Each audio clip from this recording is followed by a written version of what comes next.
Chapter 263. Xiao Xian held the bone ornament and recalled what had happened that year. He remembered that it was the ball in the middle of the bone ornament that worked. He asked, "Do you know what this ball is? Where did our ancestors get these treasures from?" In the king worm's cave, it was dark without any light. However, with his special vision, Xiao Xian saw the light emitted from this ball, which covered the people and things around. However, when he held it in a place with enough light, he could see everything clearly. In his ordinary vision, this ball was as dim as an ordinary object. This was a very special object. Treasure. It is indeed very precious. The shaman stared at the ball in the bone ornament with infinite reverence and said, "A long time ago, when the tribe was just established, after the first shaman passed away, the chief put him in the fire pit. However, he found that the first shaman did not disappear directly like the others, but left 6 pearls. That's it?" Xiao Xian was surprised. The shaman nodded. Later, the 6 pearls were given to people who had made great contributions in the tribe. They were also called elders.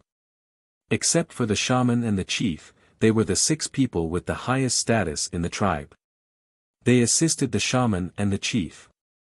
The 6 pearls were the second light in the tribe. Even in places far away from the fire pit, they could also light up the night. Unfortunately, after the fire seed of the tribe was incomplete, the 6 pearls became dim. Xiao Xian suddenly felt that the bone ornament in his hand was heavy. What if he lost it? The shaman would kill him. If it was an ordinary treasure, he would let it go. However, this was something left by the first shaman, and there was no 7th one in the world. Thinking of this, Xiao Xian was stunned. 6 pearls. Xiao Xian looked at the shaman confusedly and asked, "Are the 6 pearls left by the first shaman in your hand?" He just saw that there were only 3 bone ornaments in the box that the shaman took out. The shaman shook his head and said with obvious regret, "The other 3 pearls disappeared with the other half of the fire seed. So far, I can't feel where the other half of the fire seed is." If even the shaman couldn't sense it, then he really didn't know where it was. As expected, the fire seed was still incomplete. As for when it would be found, only the heavens knew. After talking about the sacrificial ceremony at the end of winter, the shaman let Xiao Xian leave. This time, if nothing unexpected happened, Xiao Xian would still be one of the dancers of the sacrificial dance. After Xiao Xian left, the shaman sat where he was and looked at the dim balls on the other 2 bone ornaments in the stone box. He pondered for a long time and finally sighed. Before he came here, he spent all day thinking about how to cross the river, how to return to the old land, and what to do when he arrived at the old land. But after coming back, as he understood more about the situation around him, the shaman felt a lot of pressure. Was the Yinjiao tribe strong?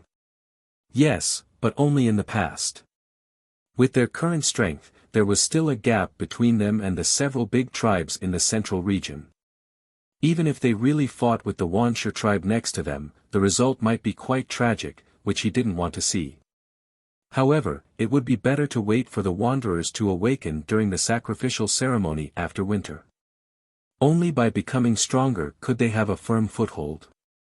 Xiao Xian went back directly after leaving the shaman's place. At this time, it was already dark and there were fewer people walking outside. Fortunately, there was no night swallow here. Those annoying nocturnal insects also came out less because of the fire seed. After the fire seed was connected to the fire vein, it had a great influence on other creatures. Cha-Cha didn't like to stay near the fire pit. He just came here once a day to bring some prey to old Ku, and then left in a hurry. After dinner, Xiao Xian planned to go to Keek's place to check on his carnivorous birds. But because of the bone ornament given by the shaman, he didn't go out, but sat in the room to study the bone ornament. The core of the bone ornament was the bead. Xiao Xian touched the dim surface of the bead.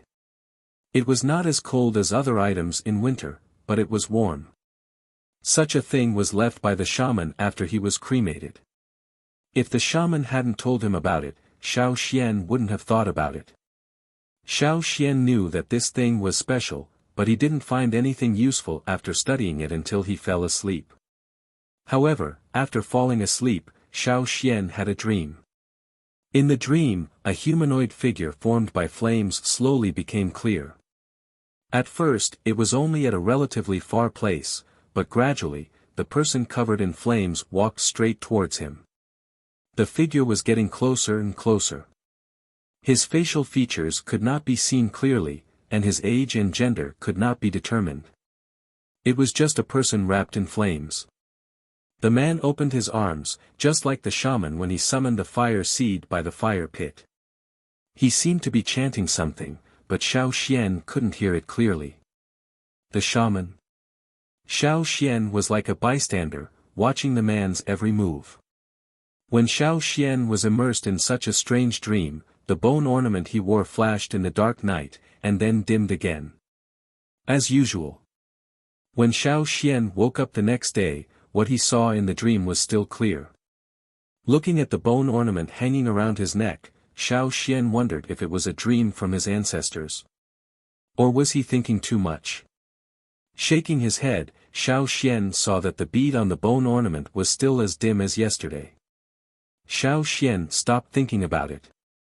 Today, he wouldn't go out to hunt, but he would participate in the patrol.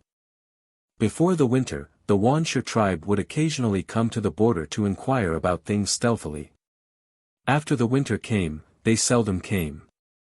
But they still needed to be vigilant, not to mention that there were many wanderers in the tribe whose loyalty was yet to be tested. Most of the wanderers who could persist until now were determined people who knew what kind of life they wanted. Even if they didn't have a good craft, as long as they were willing to learn and work hard, they would still be able to eat and not starve to death. Xian, how many people do you think will be awakened in this sacrificial ceremony? Lang Jie asked. I'm not sure. Maybe 1 or 2,000. Xiao Xian replied. Only 1 or 2,000. Not only Lang Jie, but also the other patrolmen around him were confused. Among the original members of the tribe, no matter whether they had the ability to hunt or not, there were more than 1,500 totem warriors. The rest were women and children who hadn't reached the age limit. Among the latter, most of them would be awakened as totem warriors in the future. After coming to the old haunt, there were 6,000 or 7,000 wanderers who came with them, including those who were found. At that time, they were surprised for a long time. If most of them could be awakened, how much help would it be? But in fact, this was not the case. Among the families of the wanderers who were accepted as members of the tribe, many were not Yanjiao people. For example, Yan Shua's wife, Old He's wife, and some women were Yanjiao people, but their husbands were wanderers from other tribes.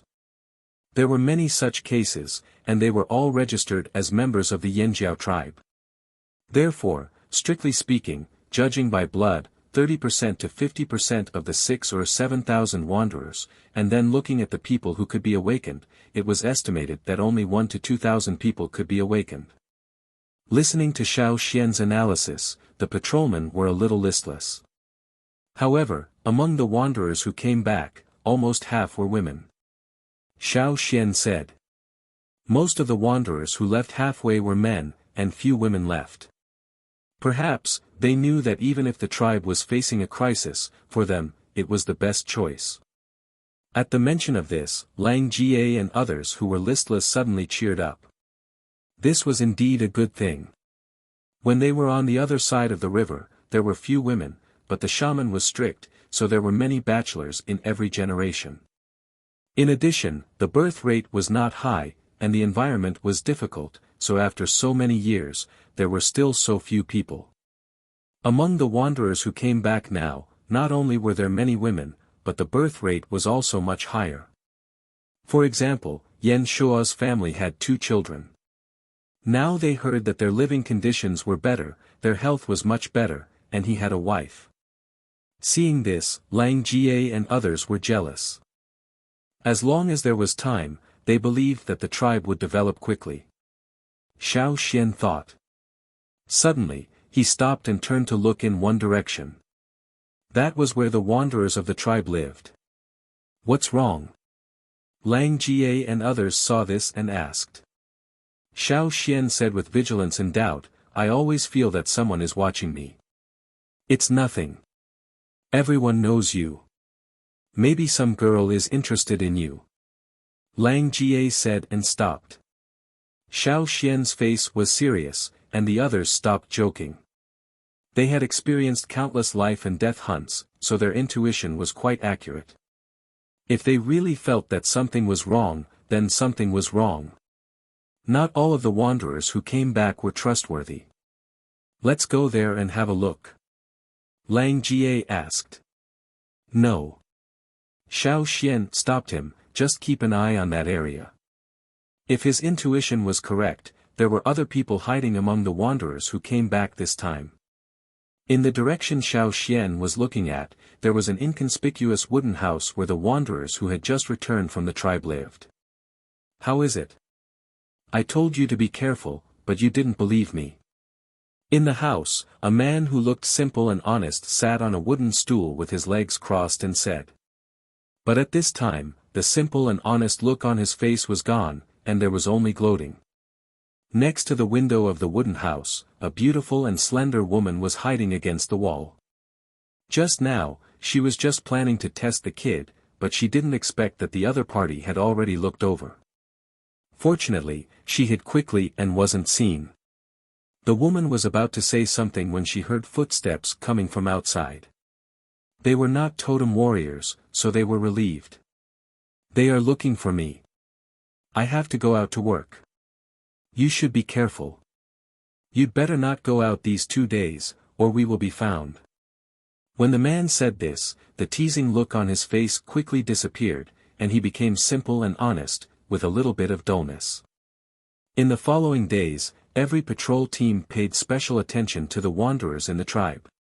But day after day, nothing unusual happened. Soon, the winter was over, and the most significant sacrificial ceremony in the past 1,000 years was about to begin. Chapter 264. The snow on the ground began to melt quickly, and the surroundings were no longer silvery white. In the Yinjiao tribe, there was a joyful atmosphere everywhere. Some people were happy because the seeds they planted had survived, some were happy because they had found a partner, and most of them were happy because of the upcoming sacrificial ceremony. Strength and belonging were what the wanderers had been looking forward to. For the wanderers, becoming a totem warrior used to be an unattainable thing, but now, it was no longer an extravagant hope. Early in the morning, the old warriors of the Yinjiao tribe went to draw totem patterns on the faces of the wanderers who were about to become real members of the tribe. This was a necessary step of the sacrificial ceremony. Even those who had not awakened their totem, and those wanderers from other tribes who were accepted as members of the tribe as relatives, had to draw on their faces. Only those who had gone through the sacrificial ceremony could be considered as real members of the Yinjiao tribe. Those who did not have the blood of the Yinjiao tribe, even if they could not awaken their totem power, would get some power from the fire seed. Even if they could not be compared with the real totem warriors, they would be stronger than before. It was better than nothing. It was the first time for the wanderers to experience such a thing, so they were very excited. They wanted to touch the pictures on their faces, but they did not dare to do so, for fear that they would break them. It seemed that the pictures on their faces were not pictures, but their lives. They had prepared for the whole winter, and they were not willing to wear the animal skin clothes in the coldest time. They wore them carefully, for fear that they would break something. This was their sacrificial animal skin clothes, and it was also a very important ritual. Xiao Xian was called in early in the morning. Together with other sacrificial dancers this year, the shaman and the chief told them one thing after another to ensure that they would not make any mistakes this time. When the shaman came out, he glanced at Xiao Xian several times. Although he did not show it on his face, he sighed regretfully in his heart. There was no change. The bead on the bone ornament still did not change. It was still as dim as when he took it out. Xiao Xian knew what the shaman was thinking when he saw him like this, but he was helpless. What could he do if the bead did not light up? Maybe the first shaman didn't think highly of him, so he didn't light it up. After all, according to the animal skin scroll about the elders, most of the elders were old. Even if they weren't as old as the chief, they were at least as old as Ta and the others. Compared to them, he was still too young. Many people had seen the bone ornaments, especially those who were in Xiao Xian's hunting group. When they carried their ancestors back to the tribe, they remembered the ornaments and weapons on their ancestors. Therefore, after seeing the bone ornament on Xiao Xian's body, many people were surprised. They didn't know the true meaning of the bone ornament, but even if they did, it didn't matter. For the old Yanjiao people who came with them, the shaman and the chief's decisions were right even if they were wrong. Besides, Xiao Xian had indeed done a lot for the tribe. Dusk fell. All the Yanjiao tribesmen, old friends, wanderers, and non-Yanjiao relatives and wanderers were taken to the place of sacrifice. The people who might be awakened this time were also taken to the fire pit.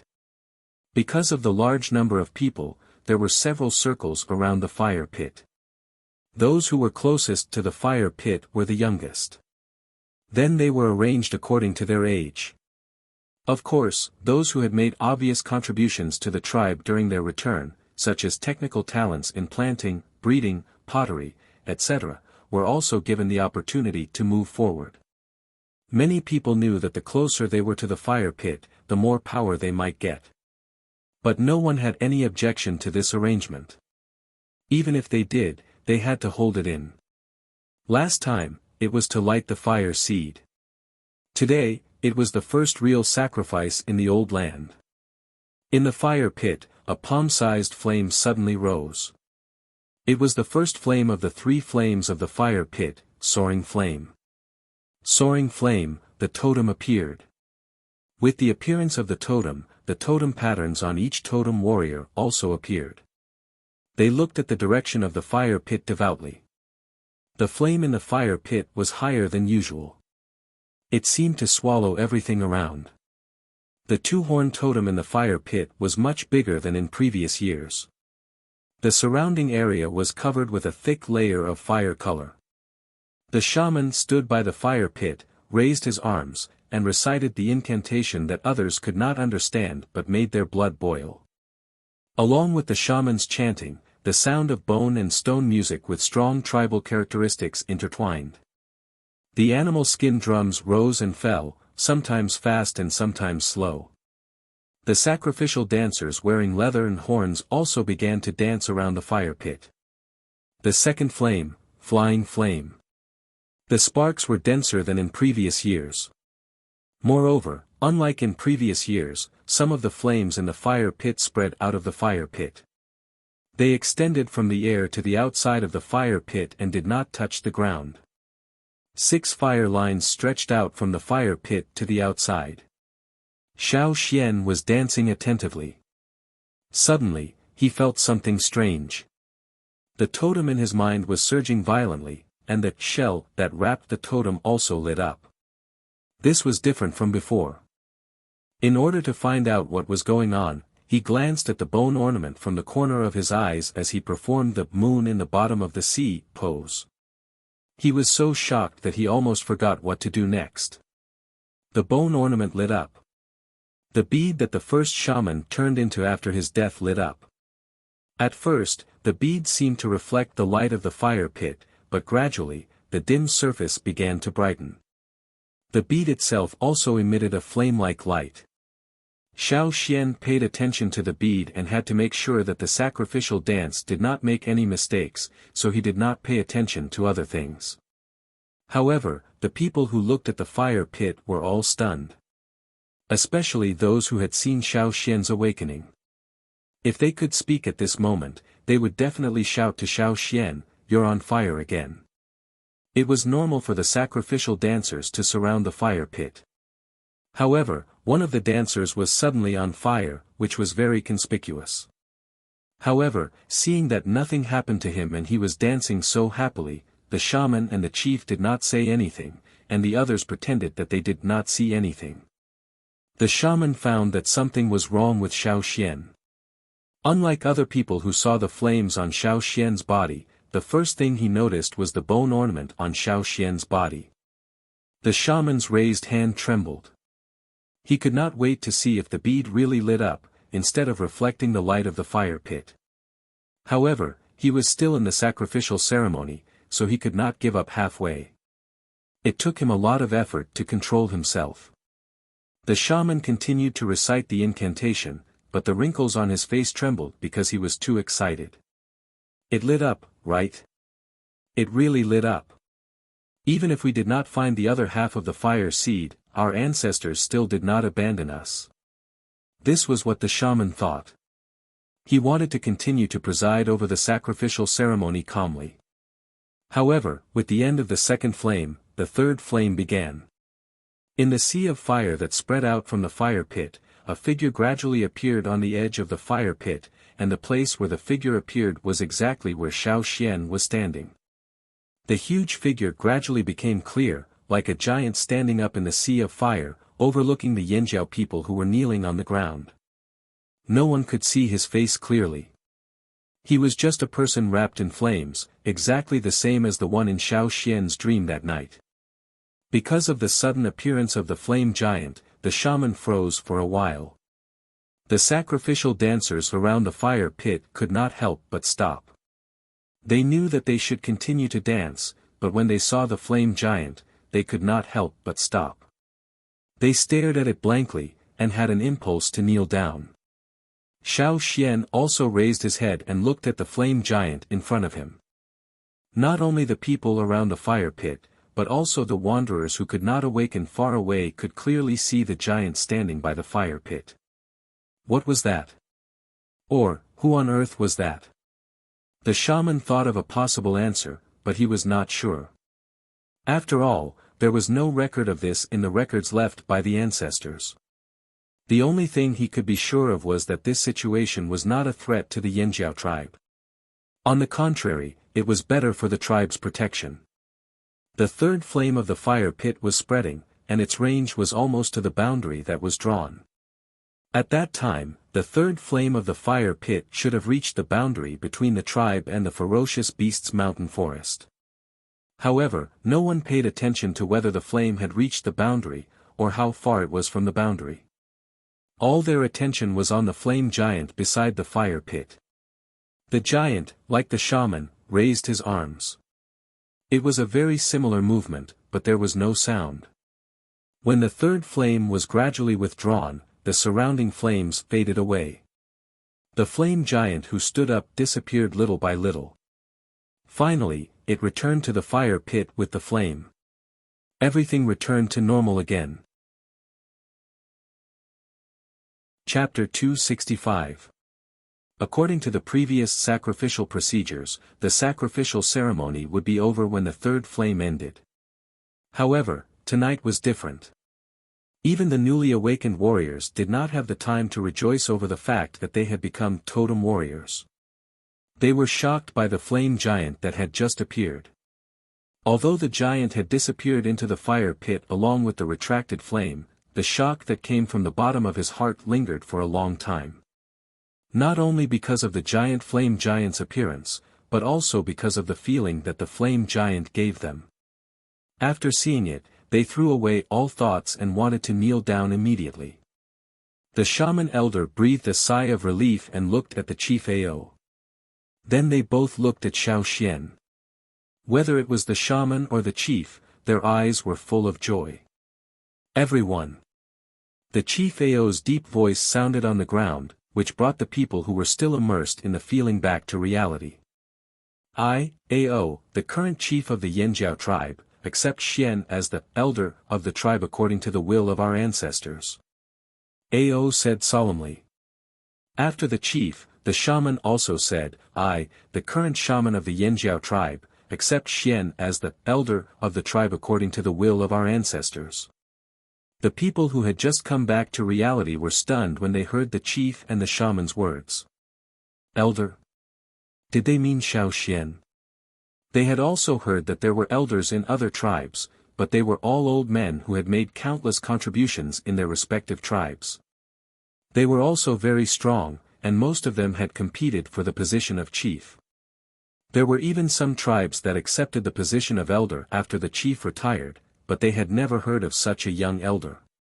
The old people of the Flaming Horns tribe only had an impression of the elders when they were cremated.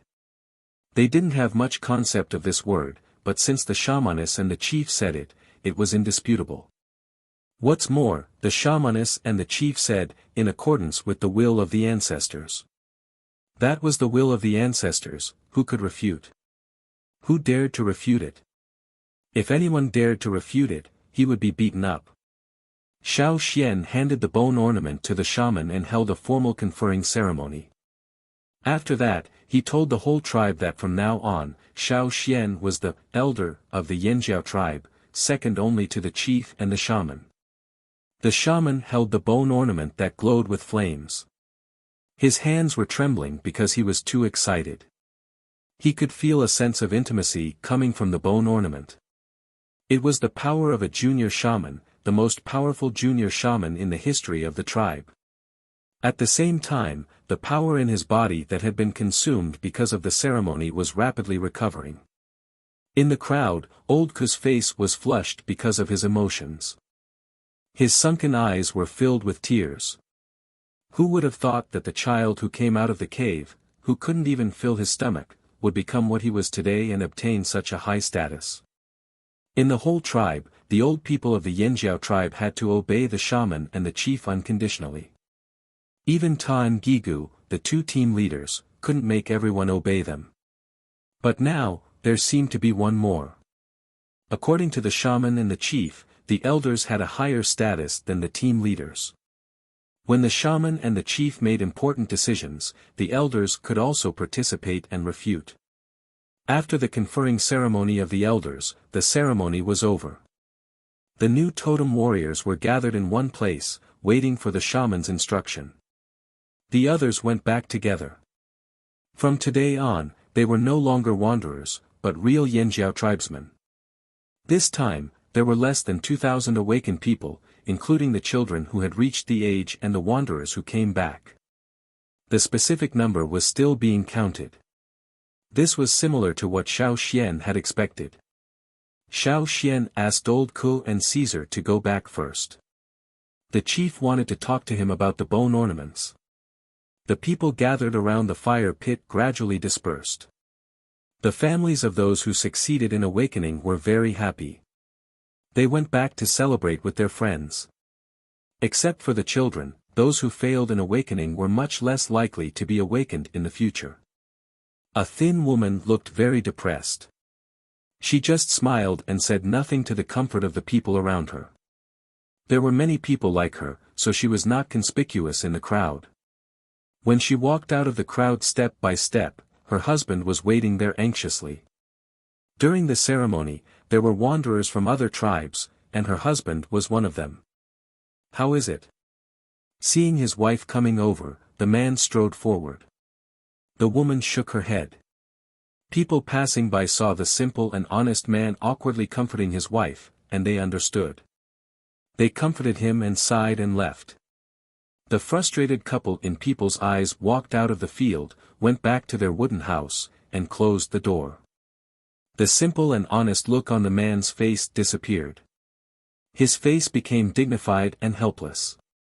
He took out some herbs and mashed them, put them in a clay pot, added water, lit a fire, and boiled the medicine. These herbs did not have a strong smell like other herbs. When they were boiled, they had a faint smell of grass. If one was not careful and stood a little far away, one would not be able to smell it. The thin woman, after the door and window were closed, quickly became pale. She could not help but spit out a mouthful of blood, as if she had exhausted all her strength. If she had not been sitting on the stool with the help of the wooden table, she would have fallen down directly. "I miscalculated." The man looked at the clay pot and said. The woman gasped and sat on the stool beside the wooden table. She did not say anything, for she was afraid that she would spit out blood again. When the medicine was boiled, she drank it and rested for a while. Then she slowly said, "If the flame giant did not appear suddenly, I would not be like this." Originally, their plan was to observe the Yanjiao tribe during the ceremony to see if there were any precious treasures. Generally speaking, the treasures taken out during the ceremony were extremely precious. However, this time, they miscalculated. They were acting as a young couple. The man was from another tribe, and the woman was from Yanjiao bloodline. During the ceremony, they stood in different places, because this time the wanderers with Yanjiao bloodline would be closer to the front, so that it would be easier for them to awaken. If the totem warriors from another tribe wanted to join the Yanjiao tribe, they had to go through the ceremony to be accepted by the fire seed. Otherwise, they would be rejected by the fire seed. No one would want to experience that kind of feeling. But if they were wanderers with no religion, the repulsion of the fire seed would be much smaller. They had not received such a ceremony, and at the same time, they were not wanderers without any religion. When the flames in the fire pit spread, she felt that her whole body was like thorns, and it was burning. However, she could bear such pain. They had experienced many similar situations, so their endurance was naturally different from ordinary people. However, they did not expect that a flame giant would suddenly appear. The repulsion of the fire seed was doubled at that time. Moreover, the flame giant gave her a very strong deterrent force. At that time, she almost spat out blood, but she forced it back. Fortunately, at that time, the people around her were paying attention to the situation in the fire pit. No one paid attention to her, or she would have been exposed. She remembered that the situation at that time was like a weak beast facing a giant beast. She had no power to resist. Thinking about it now, she still had a lingering fear. Thanks to her long-term experience and superb disguise, she avoided the people around her. Chapter 266. The man who was cleaning up the dregs sighed, "I wanted to steal the bone ornament from him, but now it seems that I have to change my target." Although he was far away from the core area of the fire seed, he could still feel the repulsion and awe. Not many people knew the bone ornament. Except for those who carried the ancestor back, the others didn't see it carefully. After a few years, they couldn't remember it clearly. Xiao Xian usually hung the bone ornament around his neck and put it in the animal skin. He didn't take it out. He had seen Xiao Xian's bone ornament before. In the winter, Xiao Xian went to the rearing place to help Kiki catch the escaped carnivorous birds. After a while, the bone ornament slipped out and he saw it. People in this line of work had excellent eyesight. Although the bead on the bone ornament was dim and looked worthless, he felt that it was very precious, much more valuable than the fire crystal. But that boy was too sharp, so he didn't find a chance to take it. But now, after the Yanjiao's sacrifice, he had given it up. It was a Yanjiao ancestor's symbol, so of course it was precious. But the awe made him vigilant. What should we do next? The woman, who had recovered a lot, asked. Wait for an opportunity. If there is something wrong, retreat first. The man said. In fact, he also wanted to go to the Yanjiao shaman's house. Unfortunately, the defense there was too strong, much stronger than that of the drumming tribe. And there was that young elder who was very observant. It was difficult to succeed in one go. After the sacrifice ceremony, the atmosphere in the Yanjiao tribe became livelier and more positive. Because of the power and the acceptance of the tribe, everyone was full of enthusiasm. Even the wanderers from other tribes who weren't qualified to participate in the sacrifice ceremony of the Yanjiao tribe couldn't help but envy them. Those who were smart were thinking about when to hook up with someone from the Yanjiao tribe. In that case, they could enter the tribe as relatives. There was liveliness and commotion. As winter passed, everything in the forest started to become restless. After clearing out their territory, the Yanjiao tribe reorganized their hunting teams. They took turns going out to hunt and opening up new hunting routes. At the same time, they strengthened their defenses around the area. The new totem warriors had already taken up their posts, and they were quite active. They could not wait to walk around the border all day with their weapons. As totem warriors, they were very excited to participate in such a matter. More fields were opened up in the tribe, and the animal pens for raising livestock were also expanded. Everything was going in a good direction, but the crisis wouldn't tell you when it would come. You had to be prepared all the time, especially for the Wuxia tribe. On this day, Xiao Xian was patrolling with the others. Even though he had become an elder, he couldn't idle around all day. Although the elders did have the right to not participate in the hunting patrols, Xiao Xian was still young. He wasn't an old man, so he couldn't bear it. At first, the people in the hunting team and the patrolling warriors were a little worried about Xiao Xian's attitude. They didn't dare to make fun of him. But gradually, they found that Xiao Xian didn't reprimand them because of this, so they became bolder and spoke more freely. However, they still listened to Xiao Xian when making decisions. Just like Kiki and Tua, they usually joked with Ta, but when it came to serious matters, they always listened to Ta. Xiao Xian and the patrolling warriors were patrolling in the tribe. As they walked, they came to the place where the Yanjiao newcomers lived. After the sacrifice ceremony, these wanderers with the blood of the Yanjiao tribe really settled down and became tribesmen. Xiao Xian took a look and said with a smile, "You've changed a lot." In the winter, this place was full of wooden houses. But now, some families had changed their wooden houses into stone and wood structures. Maybe soon, blue bricks would appear here too. Yes, there are more totem warriors. The other patrolling warrior said. The wooden houses were changed into stone houses for two reasons. One was that stone houses were sturdier, and the other was that stone houses showed more status. It also told the people around that there were totem warriors in this family. Especially the wanderers who had experienced a lot of hardships and awakened their totem power. Now they couldn't wait to show off to the world. Keep an eye on them. Xiao Xian said. This was the message from the chief and the shaman. They didn't exclude these newcomers, but there were indeed many among them who were conceited. The Yanjiao tribe had its own rules.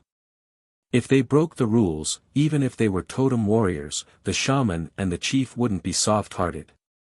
They had to be corrected before they went astray. As they were walking, they heard that something had happened in the animal pen. The patrolling warriors were close, so they planned to go and check it out. Xiao Xian was about to go with them, but he saw something out of the corner of his eye. He stopped and looked over. Xian, aren't you going? Lang Jie saw that Xiao Xian didn't follow, so he asked. You go first. I have something to do. If the problem is serious, blow the whistle. Okay. Lang Jie said. The other patrolling warriors rushed to the animal pen and soon disappeared. Xiao Xian lifted his foot and walked in another direction. There was a couple there. The woman was carrying a rattan basket in her hand. They were walking towards the place where the newcomers lived in Yanjiao. Because there were other people around, Xiao Xian didn't move. When Xiao Xian followed them, the two people in front of him walked faster and faster. They also changed their direction. They were no longer walking towards the wooden houses. The people around them gradually became fewer and fewer. The two people in front, please wait. Xiao Xian said. The two people in front of him didn't seem to hear him and continued walking. Xiao Xian hadn't seen all the newcomers in Yanjiao. He hadn't seen these two people before. Just now, he only saw their side profile, but Xiao Xian could confirm it. He hadn't seen these two people before. Xiao Xian didn't say anything else. He leaped forward like an arrow and rushed towards the two people in front of him. The two people who were walking together seemed to have eyes on the back of their heads. When Xiao Xian moved, they immediately separated. The man turned to face Xiao Xian.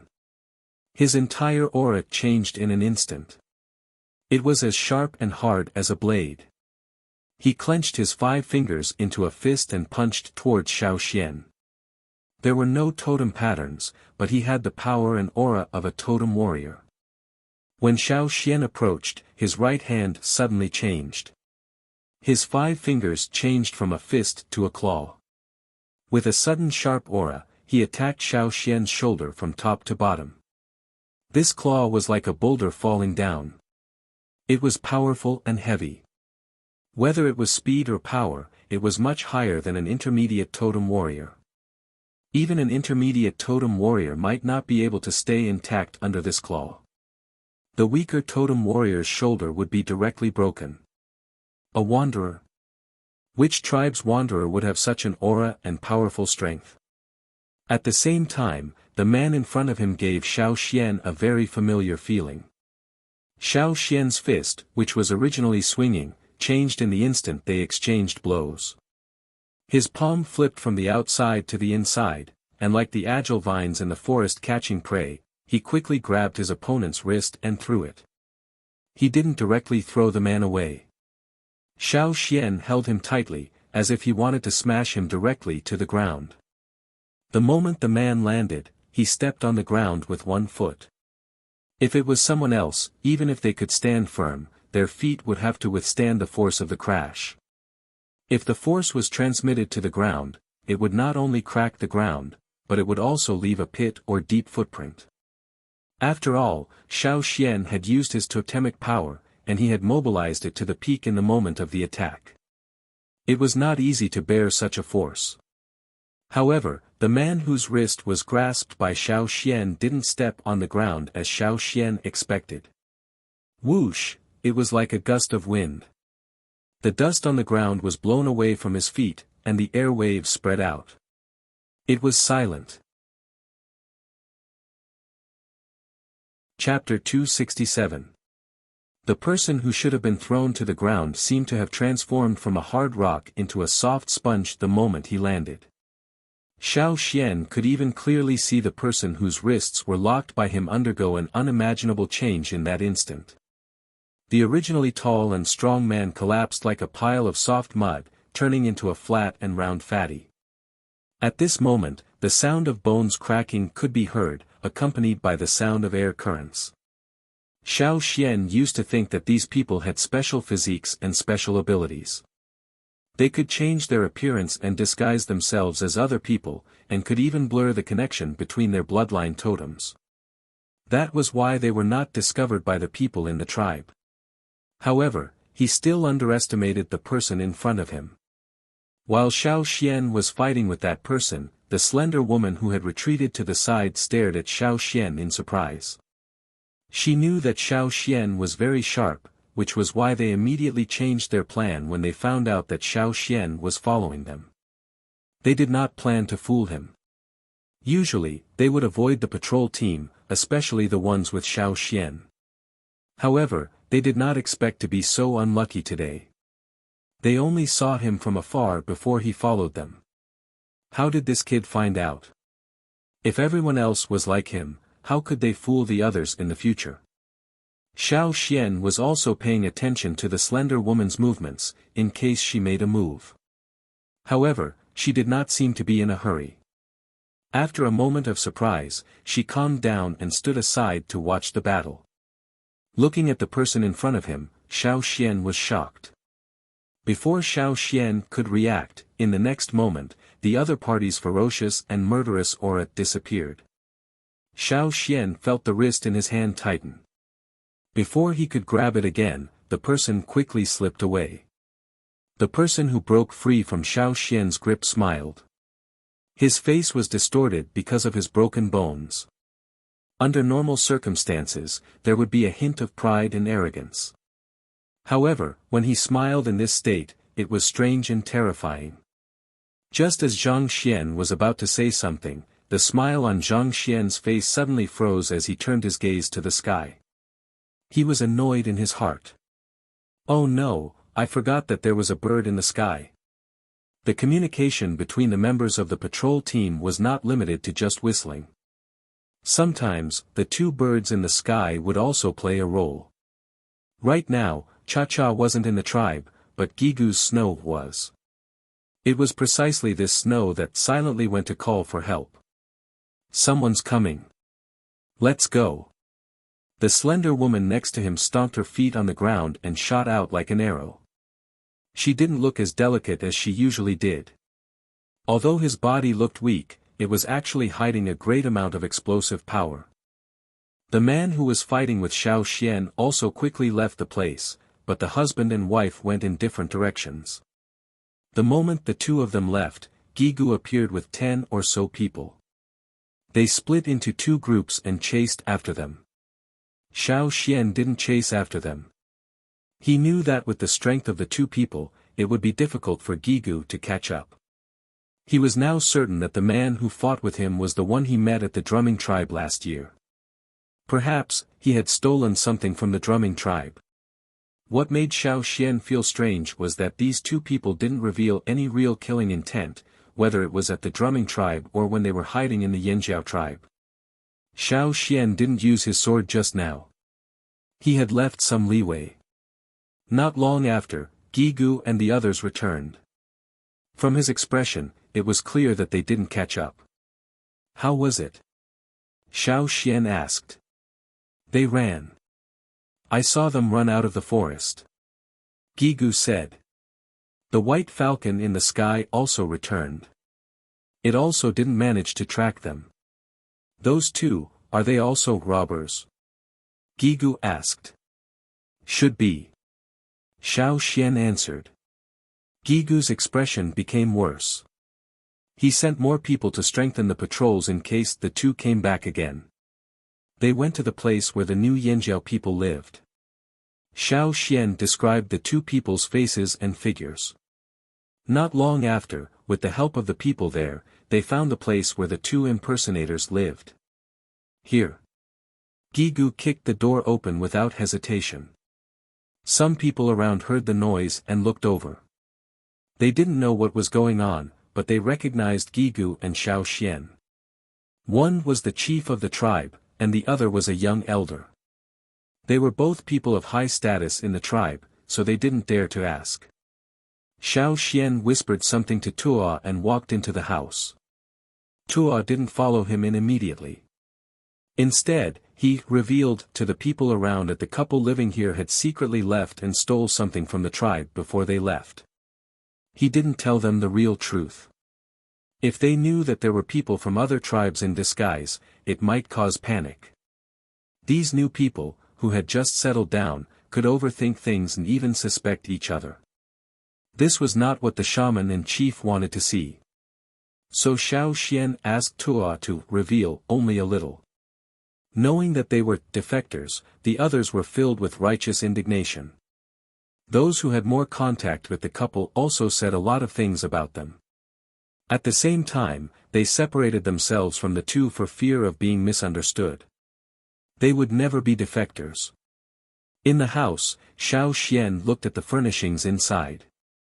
It wasn't much different from the other residents. Everything looked normal.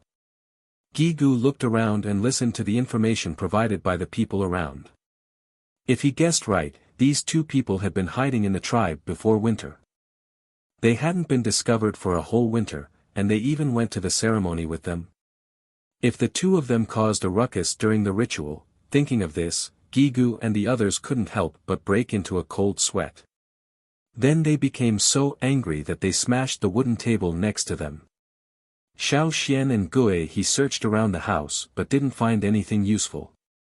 Xiao Xian and Gue he then went to the chief together to report this matter. Thieves had entered the tribe and hid very well. This made the chief Ao very vigilant. Go and re-register the names of every family in the tribe. Ta and Gigu, you are in charge. Ao said in a deep voice. Yes. Last year, because many things were done in a hurry, there were many omissions and loopholes. Now that such a thing happened, Ao needed to clean up the internal people again. No, not only the people in the Yanjiao tribe, but also the wanderers living in the periphery had to be re-registered and checked one by one every once in a while. The two team leaders left with their people. Ao looked at Xiao Xian standing next to him and asked, Xian, how did you find them? Intuition, Xiao Xian said. He didn't know why, but after seeing the two people, he felt something was wrong. He followed them and felt more and more that something was wrong. When he was in the drumming tribe, he could find that person because he was in the state at that time. He could feel different totems around him. That person was exposed.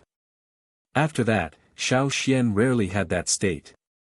Therefore, when he saw the couple, Xiao Xian was just confused. Later, he was sure that they were not from the Yanjiao tribe. Ao didn't ask about Xiao Xian's answer in detail.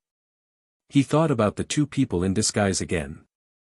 He didn't want to be like the drumming tribe, who didn't know that something was stolen.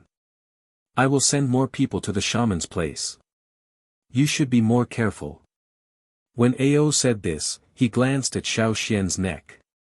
What he meant was, you also have a precious treasure left by your ancestors. Be careful and don't lose it.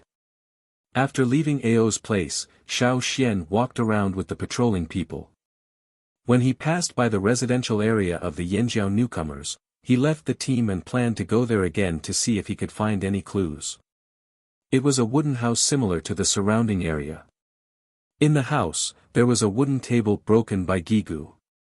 There was a lot of wood debris on the ground. Some things next to it had traces of being moved. Gigu had brought people here to search.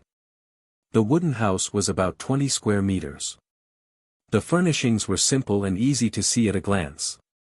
The wood on the wooden wall had been knocked, and there were marks left by tools. The ground had been dug, but they probably didn't find anything. The person who came was so angry that he stepped on the wooden stool and broke it. They didn't find anything unusual. They were just like the others who hadn't awakened their totemic power. There was nothing special about them.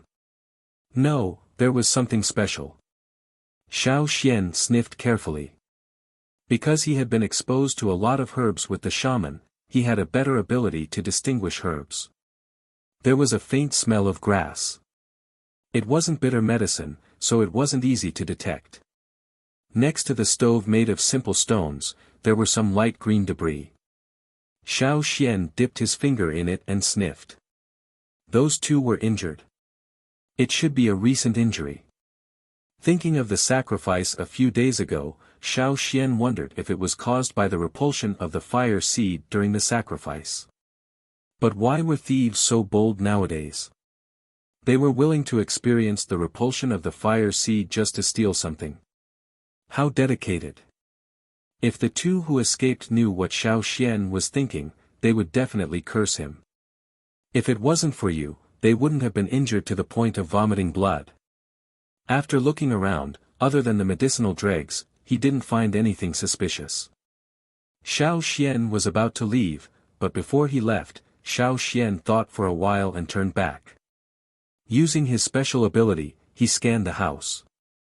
Everything in the surroundings darkened. The wooden walls, stones, and other objects also lost their original color and became dull gray, except for one place. Xiao Xian's gaze stopped at the foot of the wooden wall. There, it was different from the surrounding gray. There was a faint light.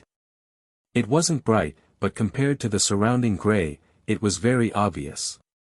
Closing the door of the wooden house, Xiao Xian walked over and looked at the dim light at the foot of the wall. It seemed to be coming from underground. Unable to see what was buried underground, Xiao Xian took out a short knife and started digging. As the soil and stones were dug out, the light became stronger and stronger. Finally, Xiao Xian saw a glowing object.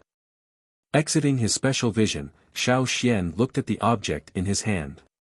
It was an animal skin bag. The object inside was about the length of a forearm. It was cylindrical.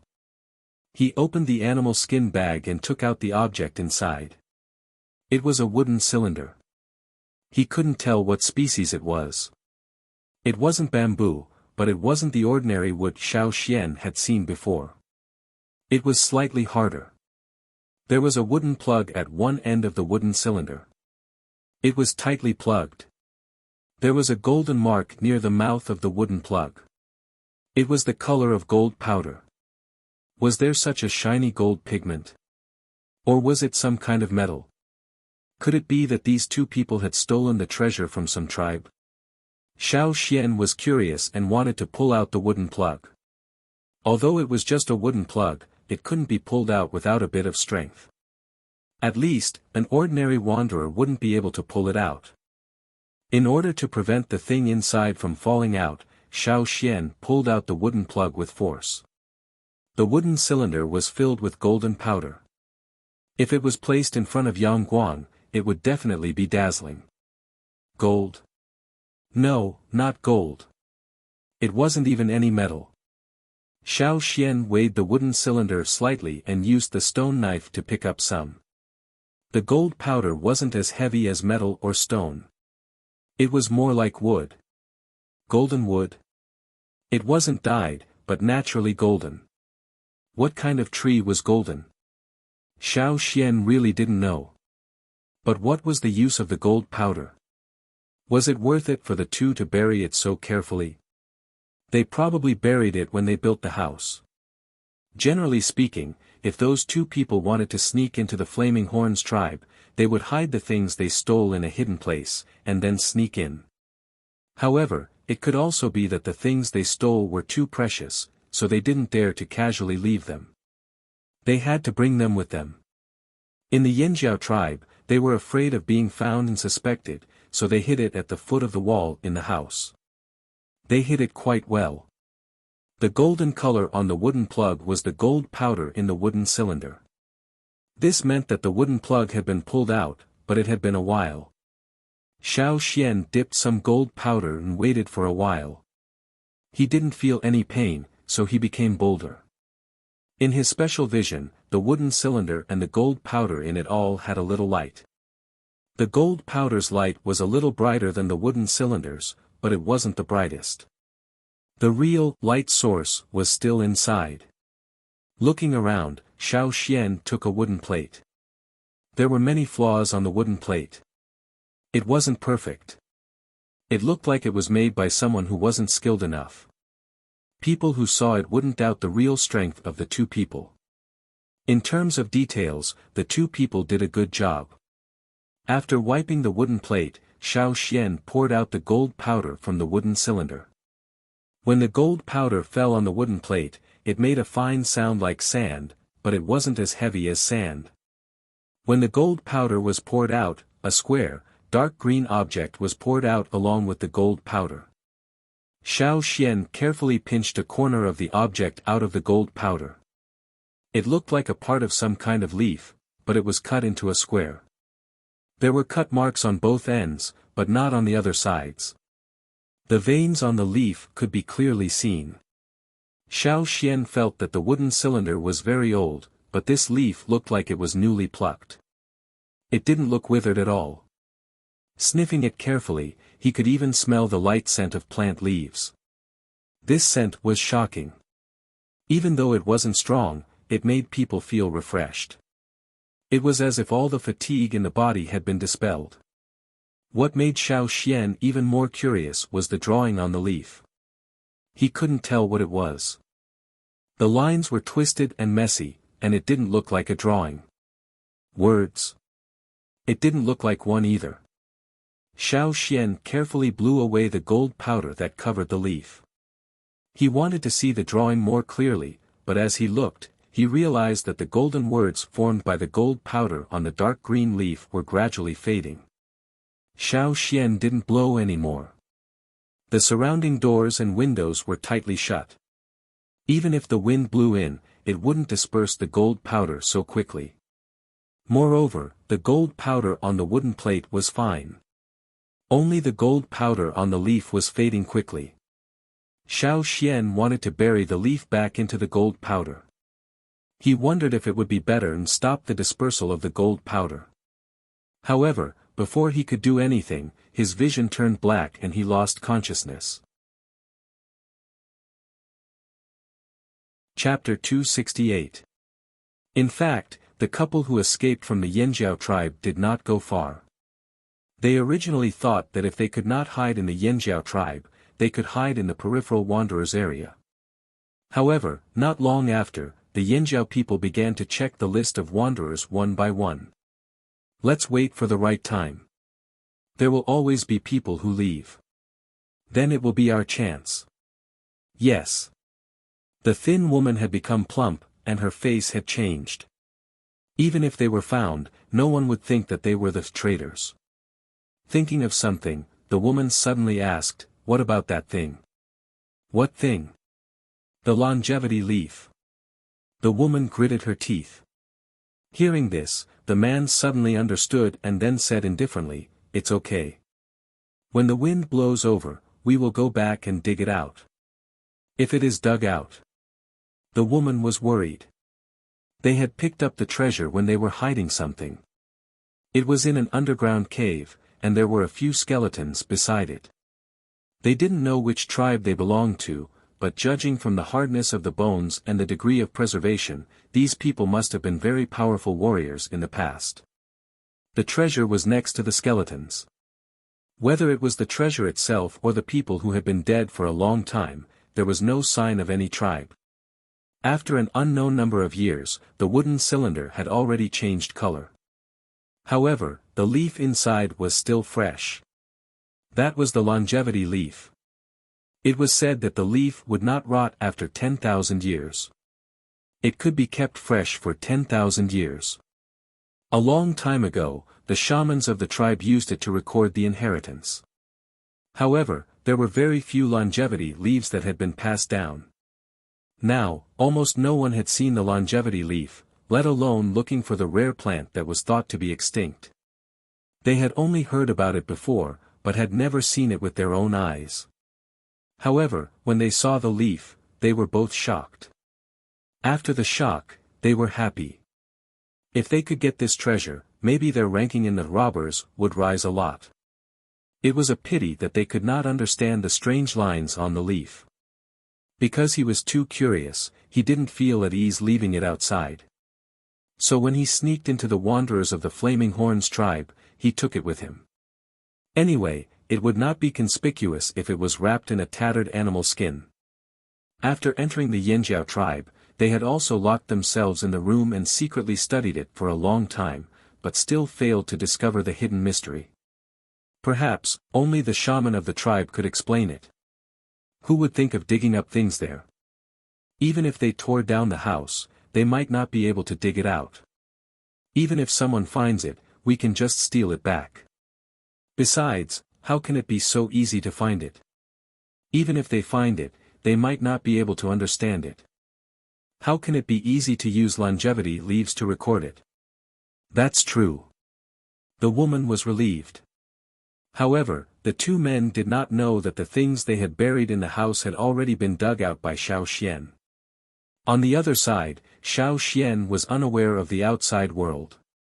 Naturally, he did not know that after he lost consciousness, the dark green leaf in his hand that looked like it had just been plucked quickly withered and turned yellow after all the gold powder disappeared. Then, it weathered and fell to the ground like sand, mixing with the other dust on the ground and becoming indistinguishable. At this moment, although Xiao Xian knew nothing about the outside world, he could see the totem in his sea of consciousness and the strange pattern drawn on the leaf. Why would this picture appear here? Was this also a totem? No, it was not. Xiao Xian looked at the strange moving picture. It was like a living thing, jumping up and down. A worm? A snake? Or something else? It had no eyes, no limbs, only a monotonous line that existed there, but it kept moving. What the hell was this? Xiao Xian did not know much about this world. His knowledge of history and other things was even more shallow. He had only heard about it from the mouths of others, and it was even more difficult to tell whether it was true or not. He did not know what the leaf he had been holding before he lost consciousness was, nor did he know what the gold powder was. He also did not understand what the flowing lines represented. While he was puzzled, Xiao Xian found that in addition to the strange line pattern, there was a pair of hands faintly appearing. With the appearance of the hands, the flat pattern became much more three-dimensional. This time, Xiao Xian could guess what it was. When he was learning traps from old Ku, he had also learned several new ways to tie knots. What he saw now was like a pair of hands, holding a rope and tying a knot. It was just tying a knot. Was there a need to be so mysterious? Xiao Xian still did not understand. But the more he looked, the more he felt that something was wrong. This was not a knot used to set a trap. It was more like a message, a very important and powerful message. After staring for a long time, Xiao Xian did not see the pair of hands tying a knot. They just kept moving around, and it was a little chaotic. While Xiao Xian was staring at the knot in his mind, in reality, in the Wu's stone house. Chief Ao, the Wu, the two team leaders, Toa, and some of the people from the previous advance group were gathered here. Their attention was focused on the same place. There, a person was lying on a piece of animal skin. Chief, what happened to Xian? Was he sneak attacked? Kiki asked in a low voice. Ta glanced at him. He did not say anything, but his face was very pale. Not only Ta, but also in the house, no one was happy, especially Gigu. Gigu had taken people to check the name list of the newcomers' residential area in Yanjiao today. He had also searched the houses of the two suspicious people, but did not find anything unusual. However, just as he was about to leave, he heard from people nearby that Xiao Xian had been here, but did not see when he left. Gigu wondered if Xiao Xian had gone to the houses of the two defectors again, so he planned to go and check it out. Unexpectedly, when he went in, he found Xiao Xian lying on the ground.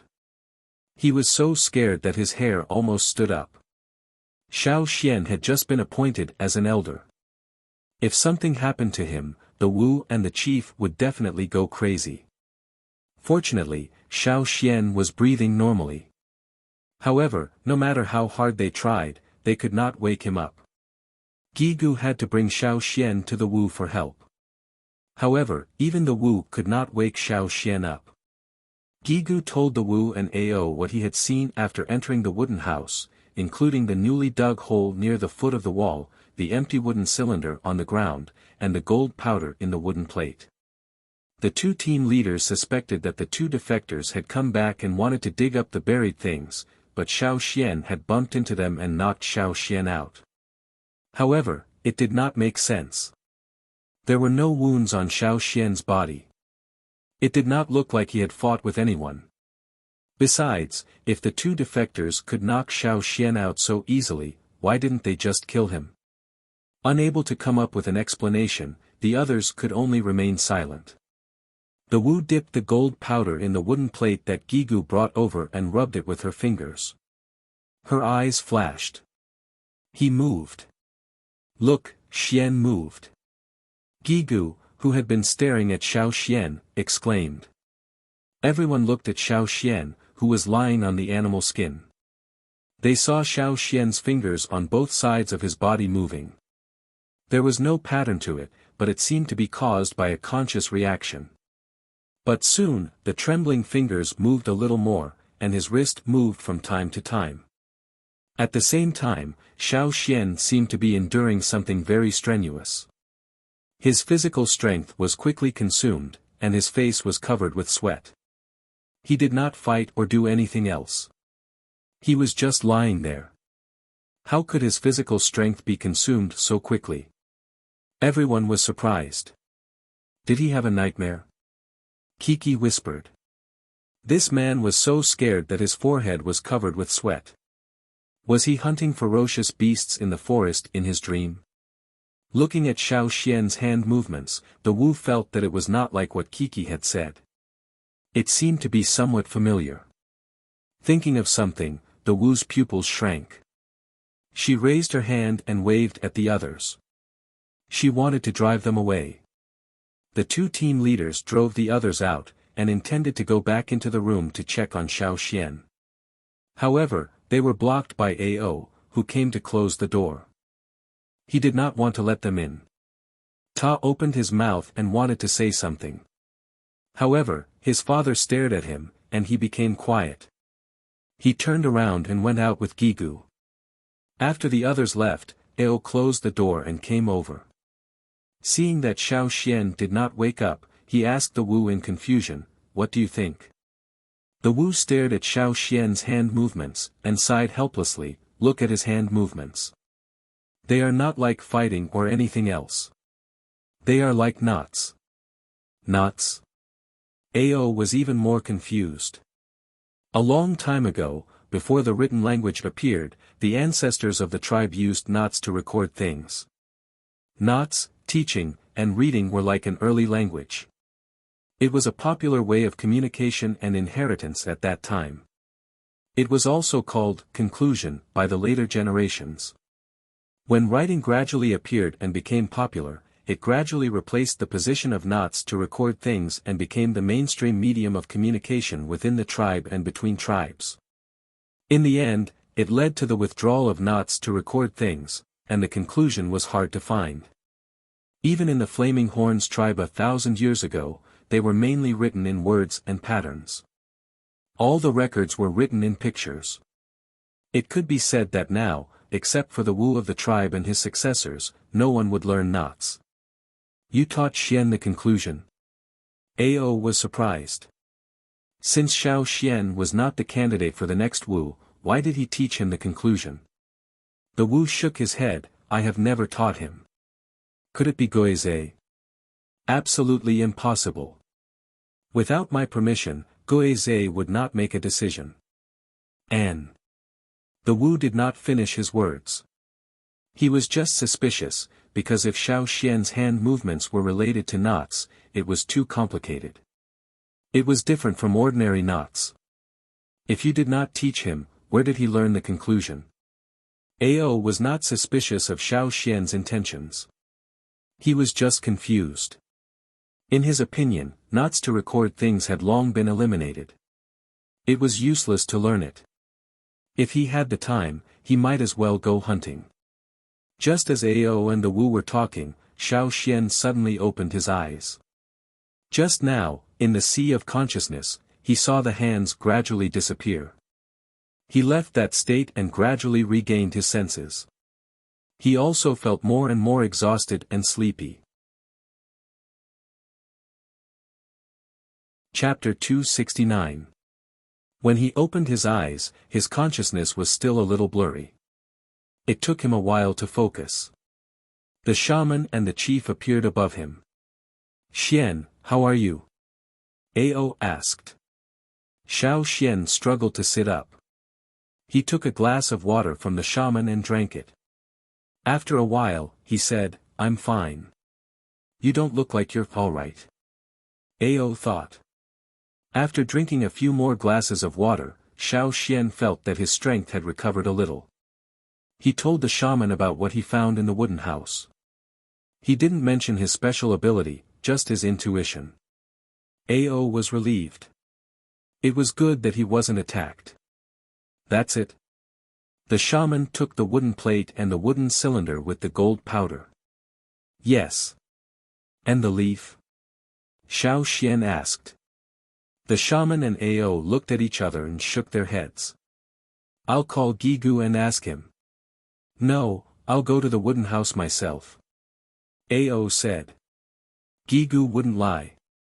If there was a leaf with a pattern drawn with gold powder, he would have brought it. But there wasn't. I'll go and have a look. Xiao Xian got up. He was a little weak, but he could walk. I'll go with you. The shaman said. The three people with the highest status in the Yanjiao tribe went out at the same time. Ta and Gigu called some people to guard them nervously. They were afraid that an assassin would appear. Recently, the tribe was really unsafe. They had been guarding against ferocious beasts, but now they found that humans were more troublesome than ferocious beasts. When they came to the wooden house again, Xiao Xian pointed to the place where he had the leaf. There was no leaf around. Did anyone else come in? Ao asked. Gigu shook his head. I don't think so. Recently, the people living around were busy drawing a line with the two people. How could they come in? As for the people who followed him, he believed that no one would hide anything. The shaman walked around the house, then stopped at the place where Xiao Xian had fainted. He squatted down and stretched out his arm, brushing the ground. The air generated by his palm blew the dust on the ground, but there was some dust that wasn't blown away. The leaf is gone. The shaman said. Gone. When I took it out, the leaves looked like they had just been picked. They were green. Xiao Xian was very surprised. But the shaman said it was gone, so it was gone. When they returned to the stone house, the shaman asked Xiao Xian to stay alone. Do you know the movements of your fingers before you woke up? The shaman asked. I don't. Xiao Xian shook his head. At that time, even if someone beat him to a pulp, he wouldn't feel it, much less the movement of a finger. You're tying a rope. The shaman's gaze was meaningful. Not. Yes.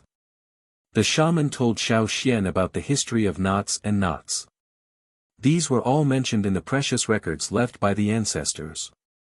Although the shaman didn't know it very well, he could roughly guess it from those records. And the leaf you're holding is probably the longevity leaf. It said that it will never rot even after being buried. The shaman said. Is there really a longevity leaf? Xiao Xian was doubtful. It's not a rumor. The shaman dipped his finger into the remaining gold powder on the wooden plate and said to Xiao Xian, these are also powder made by the longevity tree where the longevity leaf is. Xiao Xian didn't say anything. The shaman didn't care whether he believed it or not. He continued, it said that a long time ago, leaves and shells were also tools used by the ancestors to pass down their legacies. Precious plants such as the longevity leaf were the messengers to record important legacies. Xiao Xian, do you know that in the past, the shaman's legacies only had language and no words? Even if words and pictures are popular now, there are still many legacies that don't use words and pictures.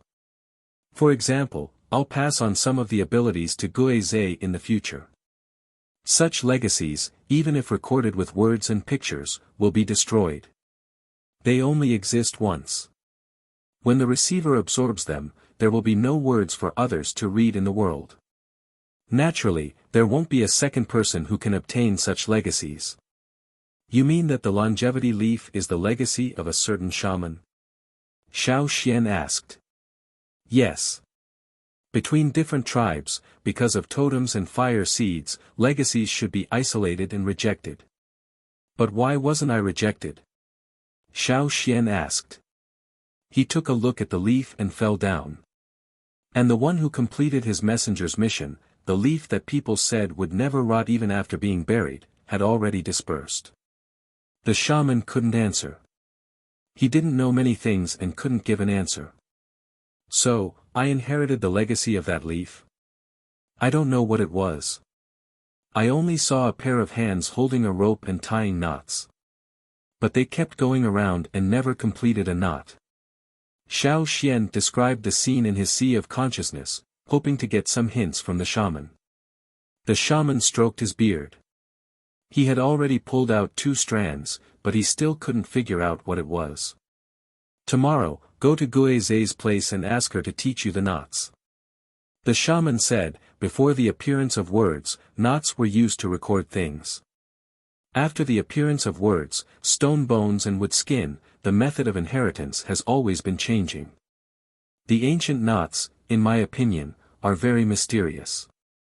In ancient times, divination, contracts, memorials, and other things were all done using the knot method. How can a few knots represent so many things? Xiao Xian asked. But as soon as he said this, he wanted to slap himself. Stupid. Of course, things related to the shaman profession couldn't be explained by common sense. Even if they drew an egg, you couldn't think that it was really an egg, let alone a few knots. Originally, he thought that what he saw now was already ancient. He didn't expect that there was something even more ancient. However, Xiao Xian was really interested in knots.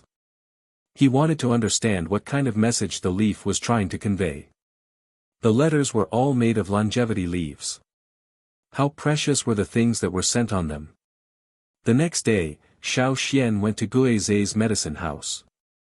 The shaman had already told Guizhe about it. When she saw Xiao Xian, Guizhe put down what she was doing and pointed to some animal skin rolls on the wooden table next to her. That's what the shaman gave you. Xiao Xian opened the animal skin roll and looked at it. There were some pictures of ropes and knots on it, and there were some annotations in the current text next to them. The animal skin roll was still new. It was only a few years ago when it was made. It should have been copied from the ancient books of the ancestors when Guizhe was learning the epilogue. Guizhe brought some straw ropes over. I made these last winter. You can try it with these. It's more convenient. Thanks. When you make more straw ropes, let me know. I'll help. Xiao Xian took out a straw rope and looked at it. These straw ropes were smooth and didn't have so many burrs. Each one was about the same length, about the size of a baby's little finger. The toughness was also very suitable. Guizhe sat down and also took out a straw rope. Then, according to each picture on the animal skin roll, he told Xiao Xian how to make a knot and what kind of knot meant. Sometimes, knots that looked very similar had very different meanings. This was probably the knotting method used to transmit hidden messages. Guizhe taught Xiao Xian some very simple knots, which were the same as the ones drawn on the animal skin roll. When he finished learning all the knots on the animal skin roll, Xiao Xian could even type out a sentence with the rope. Because it wasn't very difficult, and Xiao Xian had a good memory, after learning some skills, he let Guizhe do her work. There were still a lot of herbs in the medicine house that needed to be dealt with. He just had to look at it slowly and try it step by step. Guizhe saw that Xiao Xian's work was going well, so he went back to continue pounding the herbs. The alligator snapping turtle lying at the door moved its heavy body to another place. It closed its eyes and continued to bask in the sun. Time passed little by little, and the animal skin roll on the left side of Xiao Xian's hand was getting fewer and fewer. When he finally tried everything recorded in it, Xiao Xian could roughly understand some simple conclusions. As for more complicated knots, the shaman didn't give him any. Perhaps there were not many records about knots passed down in the tribe, so what the shaman could tell him was limited. There were still a lot of straw ropes brought by Guizhe. Xiao Xian thought for a while and observed the line drawing in his mind. Soon, he entered that state again and looked at the knots that appeared on his hands. Last time, he didn't understand anything.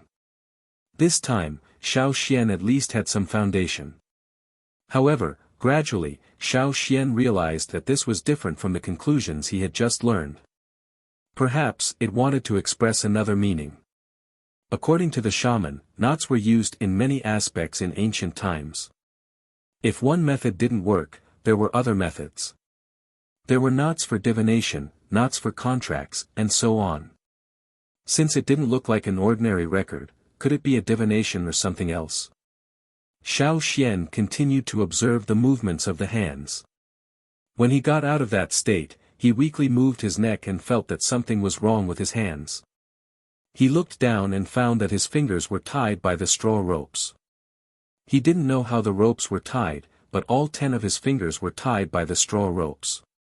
Xiao Xian wanted to untie them, but he didn't know where to start. He could only slowly remove the straw ropes from his fingers.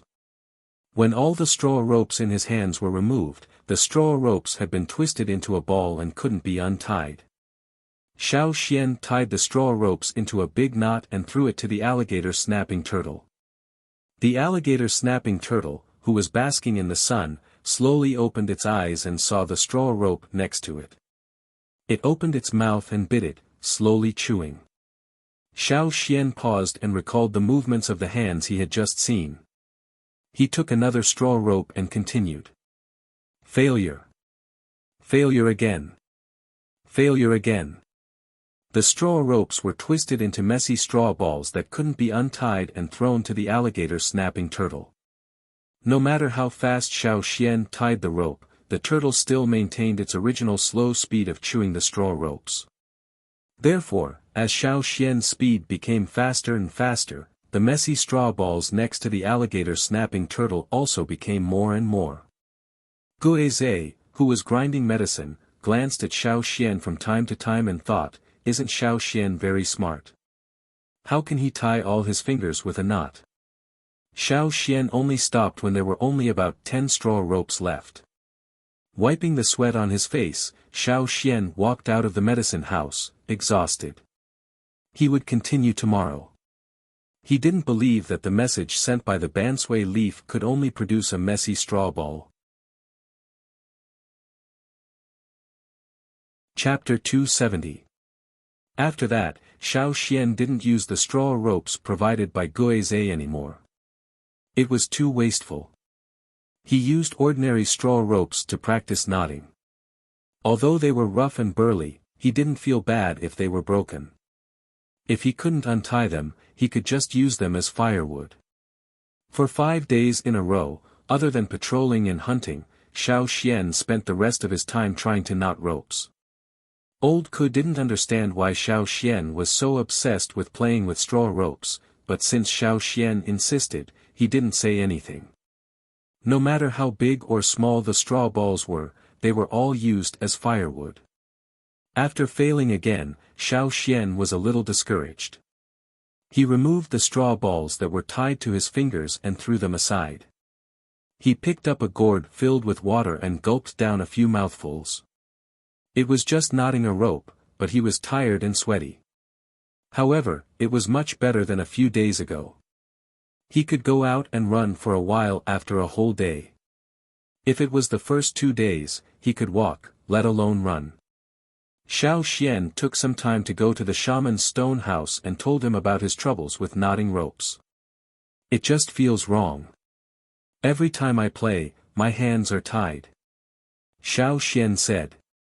The shaman was silent for a while and said, if that's the case, you don't have to think about it all the time. It's better to be casual. You don't have to be obsessed with imitating the movements of your hands. You can have your own ideas. Xiao Xian thought about it and agreed. Anyway, it was in his mind. If he couldn't figure it out now, he could try it later. What was the saying, when necessary, you have to learn to be simple-minded. Someone once said that simple-minded people were actually very smart, because they could always do something that others couldn't. Understanding the inheritance wasn't something that could be done overnight. It couldn't be rushed, and it would affect his mentality. I know. Xiao Xian thanked him seriously. Seeing Xiao Xian's reaction, the shaman nodded with satisfaction. Just as he was about to praise Xiao Xian, he heard Xiao Xian say, in 2 days, I plan to take a trip to the forest. It may be a little far, so I won't be back for 3 to 5 days. Cha-Cha seems to have found a good stone over there. I want to take a look. The shaman's heart skipped a beat. Just you. Now, the hunting team did not go on a long journey. Instead, they were exploring the area bit by bit. What they were looking for now was stability. At the same time, they could train the new batch of awakened warriors this year. However, since Xiao Xian said that he would be away for 3 to 5 days, the shaman was a little worried. If it were anyone else, the shaman wouldn't have reacted this way. However, the person in front of him was Xiao Xian. It was rare for an elder to light up the bone ornaments and inherit the will of the ancestors. The shaman was a little hesitant, but still nodded. All right, but be careful. Don't be impatient and don't advance rashly. The shaman warned.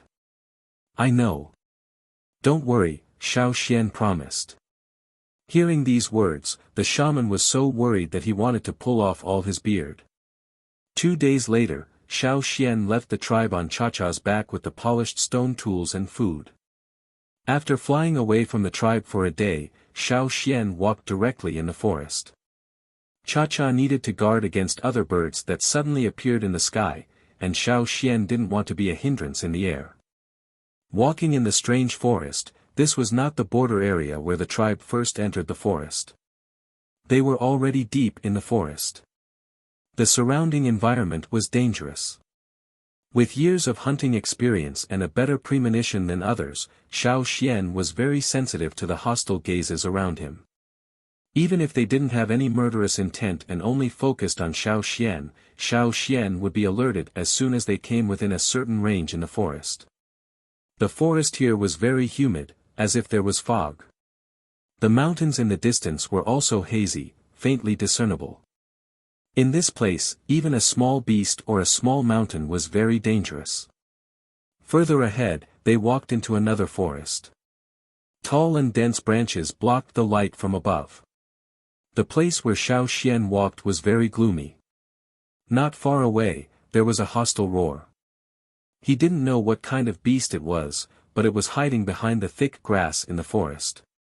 It stared at Xiao Xian with its wild eyes, emitting a dark and ominous light. If it was the hunting ground on the other side of the river, the beasts would run away when they saw the hunters, because they knew that these people were not easy to deal with. They would be looking for death if they went up. However, in this strange forest, the beasts in the forest didn't know about human beings. They were alert to anything strange, but they also saw it as prey. Not only would they not run away, but they would also try to attack. A figure jumped out from behind the grass, accompanied by the low roar of the beast, announcing the start of the fight. The low roar of the beast became sharp and frightened. The sound stopped abruptly, the sound of the blade cutting the flesh, the splashing of the liquid, and the spreading smell of blood. When Xiao Xian withdrew the murderous look in his eyes and came out with the blood-stained blade, there were only the blood-stained beast corpses left in the forest. As soon as Xiao Xian left, less than 10 steps, some smaller beasts rushed out. They were not aiming at Xiao Xian, but at the beast corpse that had been cut in half. They screamed and scrambled for food.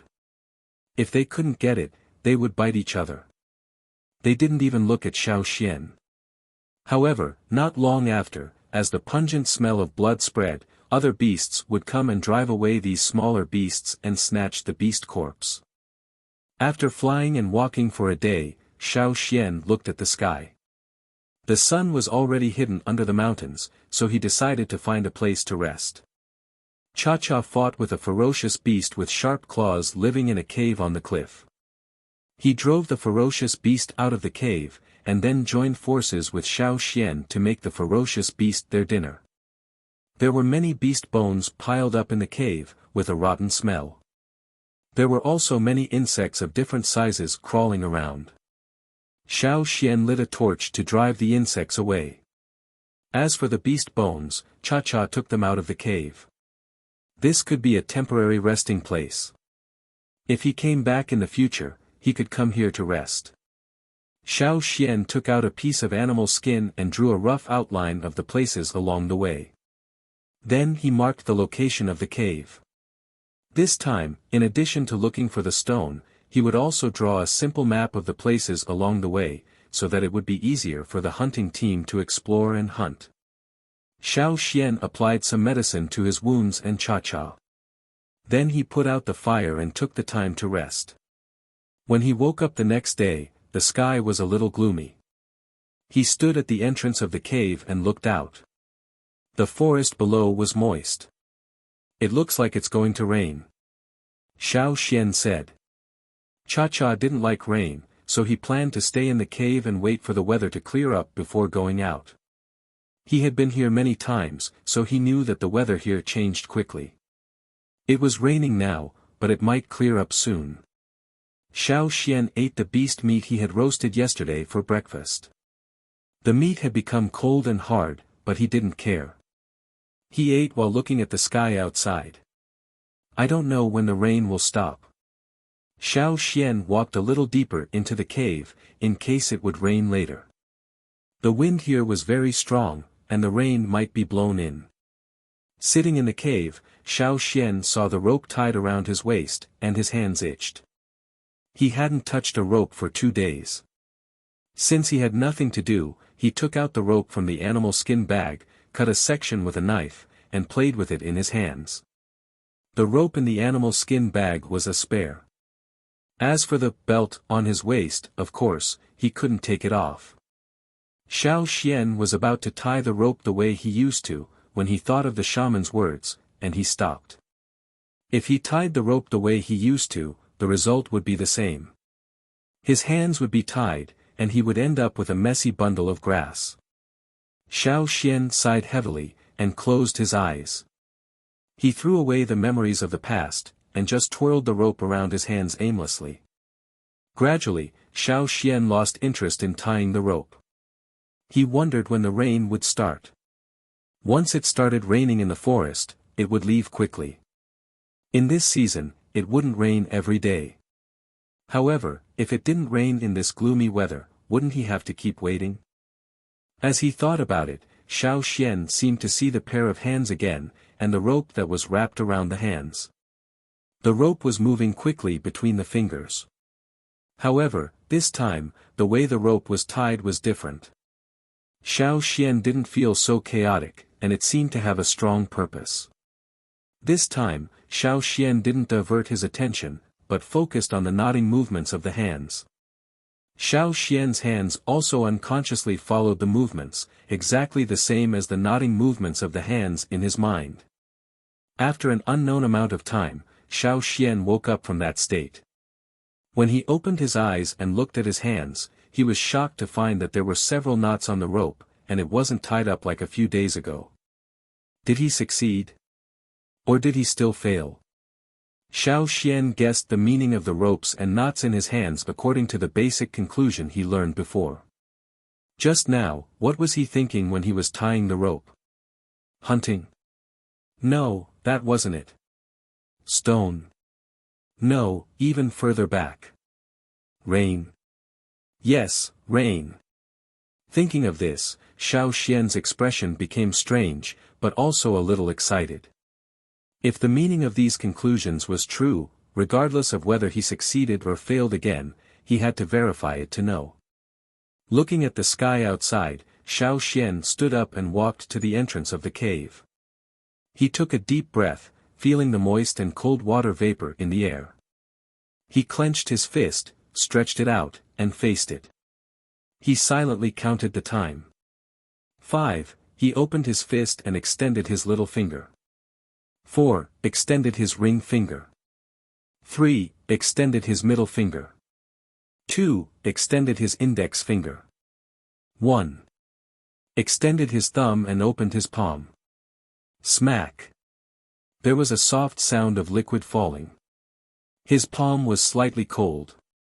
Xiao Xian couldn't wait to look over, and then his smile froze. A pile of bird poop was lying quietly in the middle of his palm. Xiao Xian's face twitched. He planned to use something to wipe the bird poop off his palm. Just as he was about to retract his hand, another drop of liquid fell. It was followed by a second drop, a third drop, a fourth drop. Dense droplets of water fell from the sky, blown by the wind on the cliff wall, and some smashed into the cave. The forest at the foot of the mountain was instantly covered by a curtain of rain. The sound of dense raindrops hitting the leaves and the ground came from below. Chapter 271. It was raining. It was really raining. It was about the same time as Xiao Xian had predicted, only a few seconds apart. Was it a coincidence? Or was it really the same as what the knot had predicted? After washing the bird droppings off his hands with the rainwater, Xiao Xian walked back into the cave. He took out the straw rope from the animal skin bag and cut it again. Looking at the curtain of rain outside the cave, he wondered if he should try again. It was already raining, so what was the point of divination for the next one? Why don't I try when the rain will stop? Xiao Xian recalled the state he was in when he was tying the rope and his thoughts when he was tying the rope. Then he picked up the rope, closed his eyes, and threw away all distracting thoughts. He thought about when the rain would stop. Waiting for the hands to reappear in his mind, Xiao Xian observed for a while. He found that the nodding movements of the hands were different from the chaotic knots in the past. There was hope. Xiao Xian carefully observed the movements of the hands. In his own hands, the straw rope was knotted in the same way. When Xiao Xian left the state of consciousness, the feeling of exhaustion hit him again. His vision went dark for a moment, and his head hurt. It took a while for him to recover. It seemed that this method of knot divination was indeed very exhausting. Looking at the new conclusion in his hands, Xiao Xian interpreted it. He found that this time, it was not as detailed as before. The meaning was somewhat vague, but he could roughly guess. The rain would stop before noon. Even if there was no sun, Xiao Xian could roughly guess the time. He was used to days without clocks. Even if the sky was covered with dark clouds, he could guess the time by looking at the sky. This was a necessary skill for hunting in the mountains. It was only noon, so he would wait and see. Xiao Xian put the knot aside and ate a piece of cold and hard barbecue meat. He leaned against the cave wall to rest and recover his strength as soon as possible. When Xiao Xian felt that it was about time, the sound of the rain outside the cave had lessened, but it did not stop. Walking to the entrance of the cave, Xiao Xian looked outside. The thick clouds in the sky were dispersing, and Yang Guang shone through the gaps between the clouds, illuminating the forest full of vitality. The sound of the rain gradually lessened until it completely stopped. In the sky, the dark clouds dispersed. Yang Guang was just in time. Once was a coincidence, and twice was also a coincidence. Xiao Xian was even more convinced that the inheritance recorded on the longevity leaf was not divination. Xiao Xian rarely saw such a method ever since knots were gradually replaced. Even when he was on a long journey, he had never seen such a method. He didn't expect to obtain such a thing. The only thing he didn't know was which shaman from which tribe had left this behind. There wasn't even a trace of the tribe's totem. After the rain, the sky cleared. Cha-Cha flew out and caught a small ferocious beast. She then shared it with Xiao Xian. After eating, Cha-Cha rested beside him, while Xiao Xian stayed in the cave. He had almost recovered his strength. Looking at the remaining straw ropes in the animal skin bag, he thought for a while and cut off another section with his stone knife. Not in a hurry to leave, Xiao Xian planned to try the knots for the third time. He had finally succeeded, so he wanted to study it more. He wanted to predict what he might encounter next, but the third time was not so smooth.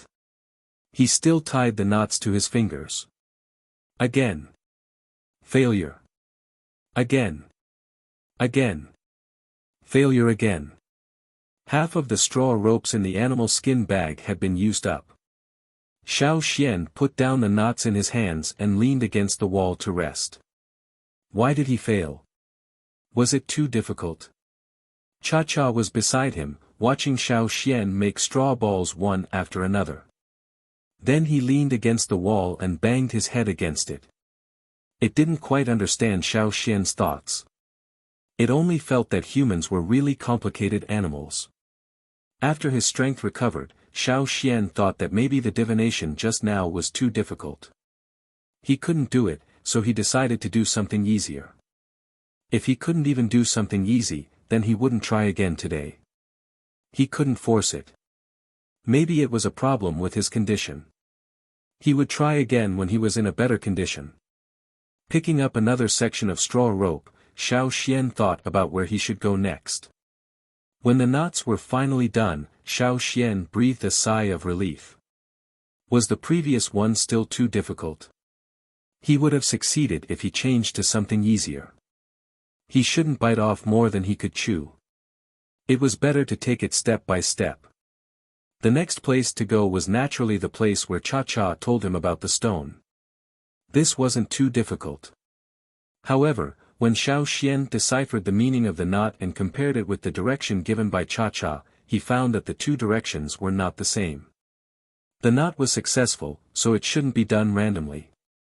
Then, was the direction given by the divination more meaningful to Xiao Xian? In order to figure it out, Xiao Xian made some adjustments and tried again with another section of straw rope. The result was the same as before. Xiao Xian looked at the direction indicated by the knot and pondered. What was more important than the stone there? After thinking for a while, Xiao Xian made a decision. Cha-Cha, let's not look for the stone first. Let's go there. Xiao Xian pointed in a different direction. Cha-Cha had never been to the direction pointed by Xiao Xian, but it didn't matter. It was quite excited to go to an unfamiliar forest. Because the knot had consumed a lot of energy and time, Xiao Xian decided to set off tomorrow.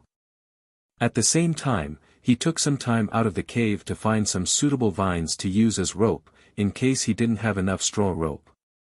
He had used so much straw rope to tie the knot, so he had to prepare some more in case of an emergency. The next day, Xiao Xian, who had recovered, left the cave with Cha-Cha and headed in the direction indicated by the knot. There was a river flowing through the forest. The river water was a little green, and there were some animals moving around occasionally. Xiao Xian didn't walk by the river. It was dangerous there. He was at least 20 to 30 meters away from the river. There were some shiny things on the gravel beach by the river. Xiao Xian wanted to pick one up to take a look. However, when he bent down to pick it up, he suddenly heard a whistling sound.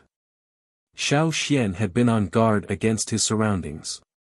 When he heard the sound, he turned his body and dodged to the side. Bang! Where Xiao Xian was standing, a water arrow passed through and hit a big rock, splashing water everywhere. Water arrow? Xiao Xian's eyelids twitched. Where did this water arrow come from? Was it a fish by the river? Before Xiao Xian could think, another water arrow shot out from the river. Although it was made of water, it was strong and fast. Xiao Xian dodged the second water arrow. It hit a tree about 50 meters away from the river bank, leaving a hole in the trunk. Following that, the third and fourth water arrows chased after Xiao Xian. However, because of these continuous arrows, Xiao Xian also saw the source of the water arrows. It was indeed from the river. There was a bulge floating on the surface of the river. It was part of some kind of creature in the water.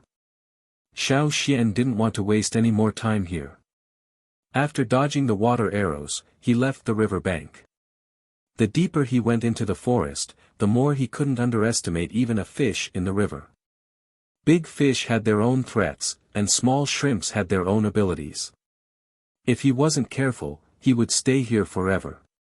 However, Xiao Xian didn't understand what was so special in the depths of the forest where danger lurked everywhere.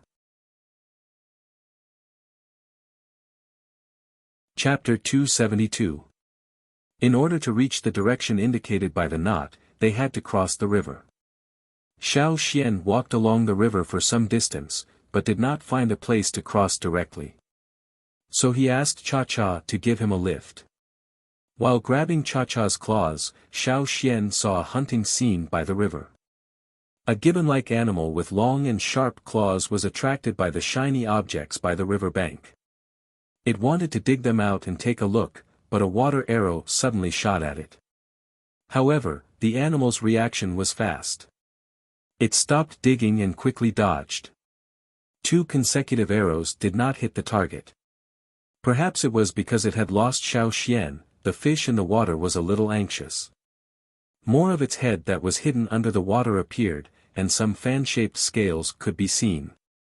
Another 3 water arrows were shot out. The first 2 water arrows blocked the escape route of the prey on the shore. When the prey hurriedly turned around, the third water arrow hit the target. The prey on the shore was hit and staggered, but it only paused for a moment. The next water arrows arrived one after another. A sharp and mournful cry rang out in the forest as if it was going to pierce through one's eardrums. However, its cry only scared off a few timid birds. The other creatures in the forest did not move because of its cry. Except for the fish in the water. The fish's body was about 6 or 7 meters long. It looked big and heavy. Suddenly, it jumped out of the water and landed on the river bank. Its developed pectoral and pelvic fins were like 4 legs. After it landed on the shore, it bounced up again. It opened its big mouth with sharp teeth and bit down on the prey that was slowed down by the continuous water arrows. Xiao Xian could clearly hear the crisp sound of bones. The prey's eyes were filled with fear and disbelief. The strange fish that had bitten the prey contracted its pectoral and pelvic fins, biting the struggling prey tightly. Its slightly cylindrical body rolled from the river bank into the river. The panicked screams disappeared in an instant, leaving only bubbles on the surface of the water. Everything by the river bank returned to its previous tranquility. Only some bubbles and not too obvious blood floated up from the river. This was the fearsome beast mountain forest that all the tribes were afraid of. Under the seemingly peaceful surface, there were hidden dangers. Even from afar, it gave people a great sense of pressure. Xiao Xian withdrew his gaze. After crossing the river, he returned to the ground and continued to deal with the various kinds of dangers in the forest. He continued to advance in the direction indicated by the knot. While Xiao Xian was moving towards his target in the forest, the shaman was counting the days in the tribe. 6 days had passed. He didn't know when Xiao Xian would return. Whenever she thought of Xiao Xian, she would feel a headache and worry. Just as he was worrying, Ao quickly walked in from outside. "What happened?" the shaman asked. After hearing Ao's words, the shaman knew that it was not about Xiao Xian, but something else. He was slightly relieved, but what Ao said had to be treated seriously. The people of the Lu tribe told them that there would be a special expedition team coming. The team consisted of people from some big tribes in the central region. This new matter distracted the tribesmen, so the shaman didn't have time to count how long Xiao Xian had been gone. After 3 days of arduous travel, Xiao Xian finally arrived at the place indicated by the knot. Although there was no sign or stone to indicate that this was the place he was looking for, Xiao Xian felt that this was the place. Looking around, he was surrounded by mountains. It was a part of the mountain range. The peaks of the mountains reached into the clouds, and white snow could be seen. As he approached, Xiao Xian felt that there was something in the mountains that was attracting him. Vigilant of his surroundings, Xiao Xian walked step by step towards the place that attracted him. He didn't know where it was, nor what he was looking for. He just felt that he had to find it. The higher he went, the steeper the mountains became. The trees became sparse, and the attraction got closer and closer. Finally, Xiao Xian came to the entrance of a cave. Looking at the boulder in front of the cave, Xiao Xian put his knife back into the leather sheath at his waist. He took a deep breath, hugged the boulder, and moved it out. With a dull grinding sound, the boulder was moved out of the way little by little. This place was close to the top of the mountain. Although there was no snow, the temperature was much lower than at the foot of the mountain. However, it was as if someone had lit a fire in the cave. As the boulder was moved out of the way, Xiao Xian could feel the warm air blowing against his face. It was a warm air with a stale smell. The only difference was that the inside of the cave was pitch black, and there was no sign of fire. There was a strange force here that repelled the intruders. It was as if the intruders persisted, that strange force would tear apart everything that forcibly invaded like the rotating blades of a blender. However, this strange force gave Xiao Xian a familiar feeling. Cha-Cha hovered in the sky, unwilling to come down. It would rather die than come closer. Xiao Xian did not force it. After moving the boulder, Xiao Xian went to find some dry wood, lit a torch, and walked in step by step. He did not know how long this cave had existed. There were some things at the entrance that could no longer be seen clearly. With a touch, they would turn into mud or shatter. Inside. It was inside. With the torch in hand, Xiao Xian walked into the depths of the cave. Not long after, he saw several people. To be exact, there were 6 standing corpses that had been dead for an unknown period of time. When he did not see them clearly, Xiao Xian thought that they were people blocking his way. After taking a closer look, he realized that they were 6 brown, dried corpses that looked like they were just skin and bones. Their hair was still there. Although the animal skins on their bodies were no longer shiny and were covered in a layer of dust, they were not as flexible as they used to be. They could be easily cut with a knife. The 6 of them completely blocked Xiao Xian's path forward. These 6 people no longer looked like they used to. There were no eyeballs in their sunken eye sockets, but they seemed to be seriously looking at something. Although they were expressionless, they gave off an inexplicable feeling of determination and fortitude. It was as if no one, no matter what, could move them. The closer he got, the more Xiao Xian could feel the power that seemed to want to tear everything apart. His chest churned, and a burning pain spread throughout his body. Xiao Xian had no choice but to use his totemic power to resist. However, the strange thing was that when Xiao Xian used his totemic power and totemic patterns appeared on his body, the strong resistance became gentle and no longer repelled. Instead, it made Xiao Xian feel closer. The strange power that was blocking him was gone. People from the Yanjiao tribe? If they were really from the Yanjiao tribe, then they must be the ancestors from 1,000 years ago, right? Since he was an ancestor, according to the tribe's tradition, they had to bow to their ancestors.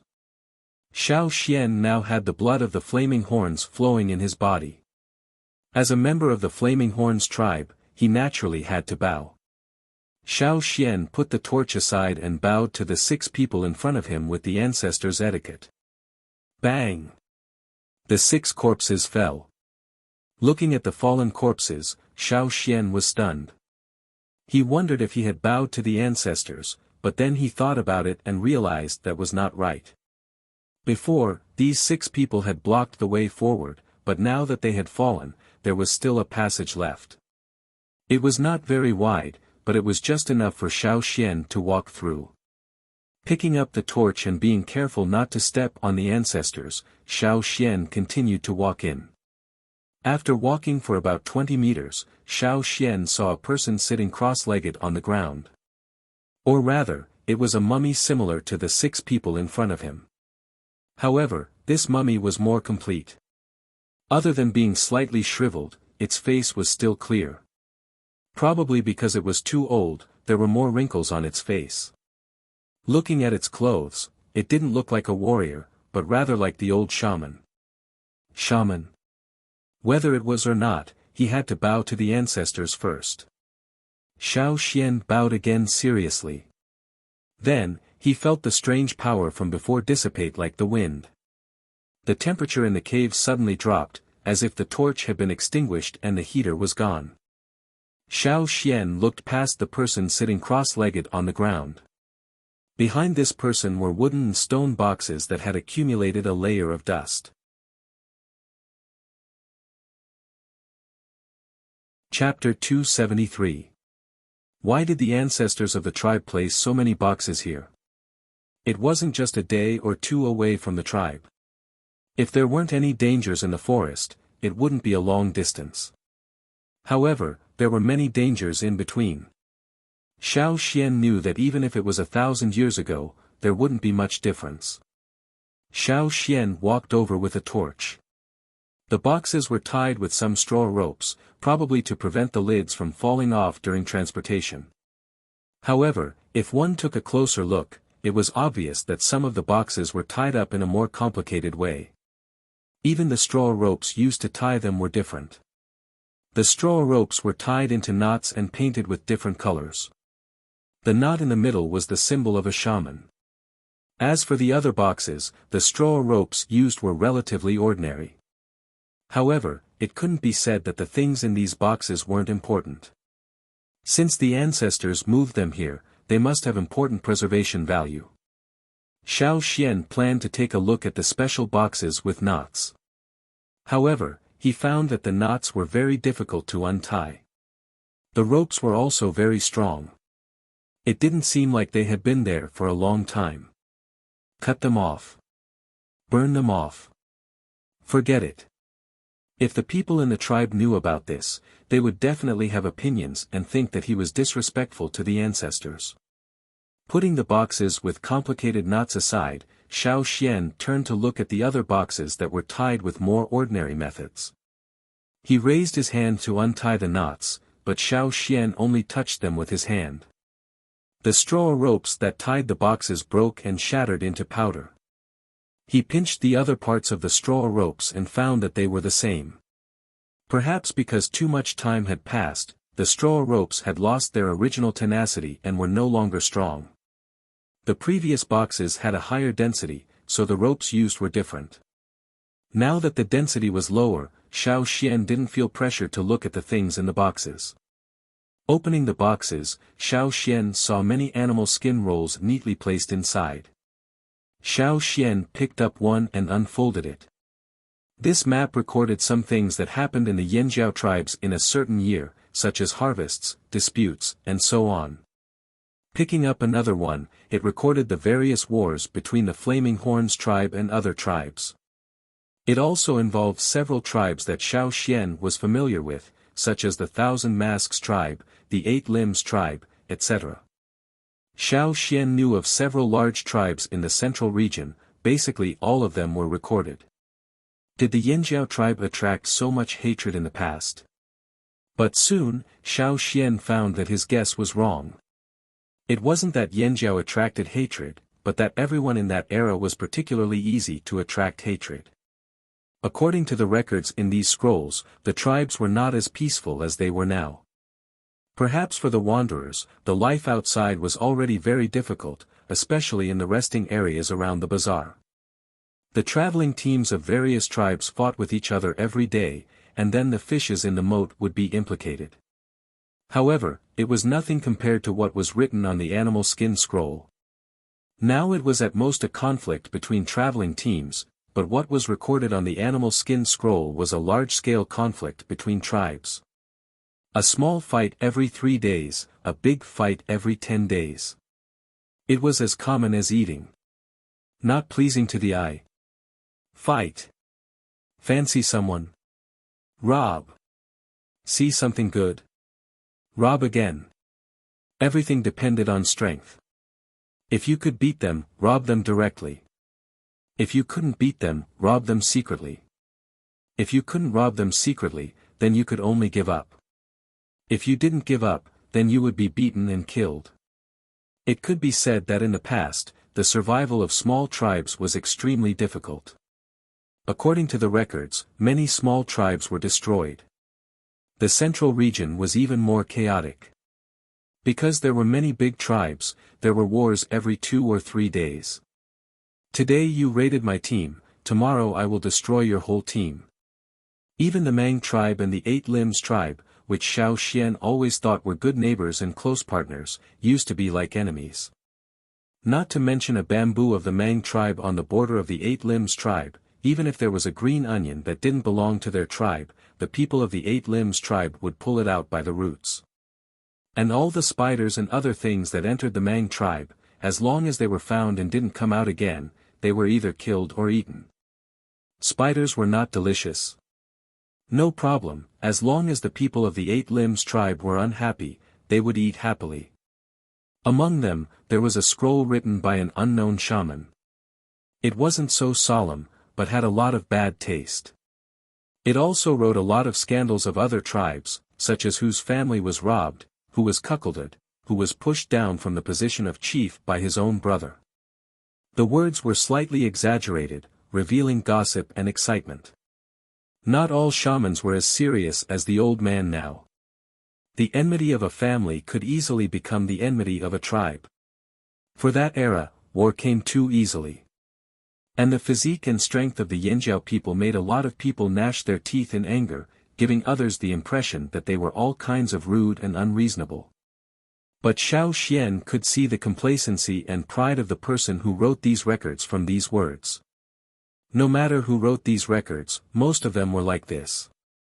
As one of the strongest tribes in the past, Yanjiao did have the right to be complacent and unreasonable. It was hard to imagine that the chaotic environment in the past had become much more stable now. Although it was still full of all kinds of barbaric violence and killing, compared with what was recorded in these animal skin scrolls, it was really a world of difference. Why did the tribes that didn't like each other in the past coexist peacefully now? When Xiao Xian was with the traveling team, he also inquired about it, but he didn't know much about it. Anyway, in the past 200 or 300 years, there were no big wars. Except for the Wuxia tribe, which always harassed the small tribes. The other big tribes in the central area didn't really fight with each other. Speaking of the Wuxia tribe, Xiao Xian only saw the name of the Wuxia tribe in 2 animal skin scrolls, and the recorded shaman predicted that the tribe would disappear in 500 years. But in fact, this tribe, which was more unreasonable and brutal than the Yanjiao tribe in the past, had survived until today, and had become one of the big tribes in the central area. Between the big tribes, they abandoned their former enmity and put down their hatred. Although they didn't coexist peacefully, at least they seemed to have a cooperative relationship. Xiao Xian could only think of one most likely reason for such a change: they had a common enemy, and this enemy made them afraid. 1 or 2 tribes alone were not enough, they had to band together. The Yanjiao tribe? No, even if the Yanjiao tribe used to be strong, it wasn't strong enough to make these tribes band together for such a long time. Another thing that Xiao Xian felt strange was that there was no record of slave owners. At that time, there were captives, and those who were defeated would be dragged back to work. But there was no record of slave owners, not even one. In addition to these, Xiao Xian went through several other boxes with weak straw ropes, and learned a lot of information. It wasn't all about the wars between the tribes, but included all aspects, such as records of farming and animal husbandry. Thousands of years ago, the Yanjiao tribe also mainly hunted. After all, it was close to the mountains, and most of the food was taken directly from the mountains. But there were also plantations, just like the murals that Xiao Xian saw. There were records of plantations, breeding, harvesting. These records were all in the books. Maybe now the shaman of the tribe also had some of these records, but Xiao Xian believed that the records here were much more detailed than those in the shaman's hands. Thinking about it, when the ancestors of the Yanjiao tribe left the old haunt, they were mainly fleeing for their lives. Naturally, they didn't bring many records of plantations and breeding with them. Maybe they didn't even bring them with them when they left, because when the ancestors left, they didn't expect to be gone for so long. The records in the shaman's hands were probably written by the people who left later on based on their own experiences. There were too many animal skin rolls in the box. It was inconvenient for Xiao Xian to read them with a torch inside, and he was worried that the torch would damage the animal skin rolls. So he moved the box to the entrance of the cave, and opened them one by one under the light of the cave. Xiao Xian didn't doubt the authenticity of these records. It was the shaman who recorded them. On some animal skin rolls that recorded important events, there were some seemingly meaningless words at the beginning, but these were actually the language of the shaman. Whether something needed to be recorded or not, if there was a conflict within the tribe, the right to decide was given to the fire seed and the totem. These seemingly meaningless words were actually a kind of solemn words, indicating that these were decided by everyone together or through sacrifice, and there was no falsehood. In addition to farming, fishing, hunting, and animal husbandry, there were also handcrafts, astronomical phenomena, construction, medicine, war, political life, and so on. Although many of the records were vague and not detailed, and it could be seen that the tribe wasn't proficient in them at that time. For example, there were many limited records on astronomical phenomena and handcrafts, and they could only be regarded as immature. But Xiao Xian was still shocked to see so many records. What was the most important thing for the Yanjiao tribe? Fire crystals. Various kinds of crystal shellfish as property. Or other precious stones. No, none of them.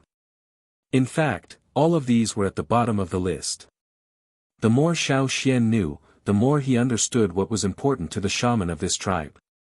In the tribe, the most important thing was to figure out their own members, origins, totems, and so on. Secondly, they had to set the rules of the tribe, important marriage and funerals, the establishment of a leader, meetings, and so on. The important things were production, war, sacrifice, and so on. These were undoubtedly the contents that the shaman needed to record and pass on to future generations. And these contents, in layman's terms, were what people called history. In the eyes of the shaman, the longer the history, and the longer the tribe existed, the more it could prove the strength of the tribe. As for why the Yanjiao's history was kept here, perhaps it was because they couldn't take it away, and they were afraid that it would be put in danger in the old haunt, so they had people bring it here and hide it. After all, few other tribes dared to directly rush into the ferocious beast's mountain forest. The people in the cave had been dead for a long time, and the only thing left was the power that Xiao Xian had felt before. For the invaders, it was a destructive force, but for this cave, it was like a guardian. It had not changed for thousands of years, quietly guarding here, guarding Yanjiao's history, and waiting for future generations to come back. However, to Xiao Xian's regret, there was no detailed record of the fire seed among the books he had seen. Perhaps, the older things were sealed in those unopened boxes. Forget it, when he brought them back and let the shaman open them, he would ask the shaman. As long as it was not a secret, the shaman would let him see it.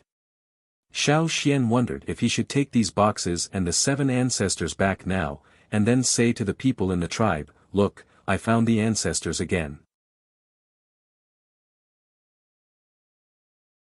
Chapter 274. Could these things in the box be eaten? No. But these were extremely precious spiritual food for the tribe. The shaman would rather starve to death than throw them away. Just like the people who were willing to die here. After careful consideration, Xiao Xian decided to leave these things here for the time being. When he went back, he would call some people to bring back the ancestor's body and the important history of the tribe. There were too many things, too precious. Xiao Xian alone and Cha-Cha could not guarantee that they could bring all these things back in good condition. If they encountered some troublesome ferocious beasts, not to mention bringing people and boxes back, they might even lose them. This risk could not be taken. The strange power that existed in the cave before had disappeared. Perhaps it would not appear again. Its guarding task had been completed. In order to prevent other creatures from destroying the ancestor's body and the precious history, after the power disappeared, Xiao Xian set some traps at the entrance of the cave before leaving. He also went to the forest to find a lot of insect-repellent plants and sprinkled them in the cave. For these insect-repellent plants, Xiao Xian even fought with a giant bear. His arm bone was almost broken. That giant bear was much bigger than the 2 he saw in the old haunt. Sure enough, the deeper they went into the forest, the stronger the ferocious beasts. After dealing with the things in the cave, Xiao Xian left and went in the direction that Cha-Cha told him. The original goal of this trip was to find the stone that Cha-Cha found. He did not expect to have an unexpected harvest. It was not a waste of a long trip. More than half of the stone found by Cha-Cha was embedded in the mountain wall. Its color was a little different from the surrounding stone, and its hardness was also very different. There were scratches and marks caused by various animals or other natural phenomena on the surrounding stone walls, but there were very few on this stone. Good, very good. Xiao Xian spent some time to dig out the stone. The hardness of the stone was good. It was at least a high-quality stone. It was big enough. Standing on the ground, it was estimated to be nearly 2 meters high and 1 meter wide. It was oblong. Xiao Xian tested it. The deeper he went, the harder the stone became. Although it wasn't easy to find high-quality stones, they weren't rare either. However, Xiao Xian was interested in better stones. Perhaps the core of this stone could reach the highest grade. He was out of stock, so he had to prepare more good stones to bring back and grind them into tools. Xiao Xian was heavier than a normal rock, but with the Yanjiao people's superior strength, he could carry the rock and even jog for a while. However, his speed was greatly reduced in the forest. Sometimes, Xiao Xian would have to throw the stone down first and find an opportunity to carry it away. Carrying the stone back was indeed a difficult experience, but it was worth it to be able to find such a stone. Because carrying one more stone consumed a lot of energy, and he had to save enough energy to deal with all kinds of creatures that might attack him. Xiao Xian didn't have time to study knot divination this time. He wasn't used to carrying a heavy stone for the first few days, but gradually he got used to it. Sometimes he could even use the stone as a shield to block the attacks of those ferocious beasts. Now the weight he could carry was getting heavier and heavier. In this way, he walked and stopped. When Xiao Xian returned to the tribe, it had been 29 days since he left the tribe. Xiao Xian didn't expect to be away for so long. He said that this trip wouldn't take 3 or 5 days, but he didn't expect it to take nearly 30 days. Jiao, Cha-Cha flew down from the air and called a few times to Xiao Xian. There are outsiders in the tribe? Xiao Xian was puzzled. Could it be the Wanshi tribe? But now it didn't look like a war. Xiao Xian made a gesture to let Cha-Cha continue to pay attention to the situation in the air. After a short rest, he carried the stone with one arm and the dead prey with the other hand, and walked back to the tribe. The prey was a python, nearly 20 meters long. Xiao Xian encountered it when he woke up in the morning to look for food. He was almost attacked by it, and it took him some effort and time to deal with it. Thinking that he should be able to return to the tribe before dark, he didn't throw the python away, but dragged it back by its tail. There were many snakes bigger than this one in the forest. Xiao Xian had seen several snakes over 30 or 40 meters long, but Xiao Xian always avoided them. He wouldn't provoke them before he was fully prepared. When he came to the border, he met the warriors guarding here. "Xian, you're back. You got a good harvest this time," a warrior said when he saw Xiao Xian carrying and dragging. "It's okay. How's the tribe? Did anyone come?" Xiao Xian asked. "Oh, you've been away for too long, so you don't know." The warrior thought of something and lowered his voice, saying, "Some people came. I heard that they are from the big tribes in the central region. The people who went hunting recently didn't go out. No wonder I didn't meet them along the way. They didn't go out hunting." Xiao Xian understood and asked about the people from the central region. "I don't know why. You have to ask the shaman and the chief. But I don't like those people. They are so arrogant." The man curled his lips and said. After listening to them, Xiao Xian walked back to the tribe. Now the sun was about to set. He had to go back in time for dinner.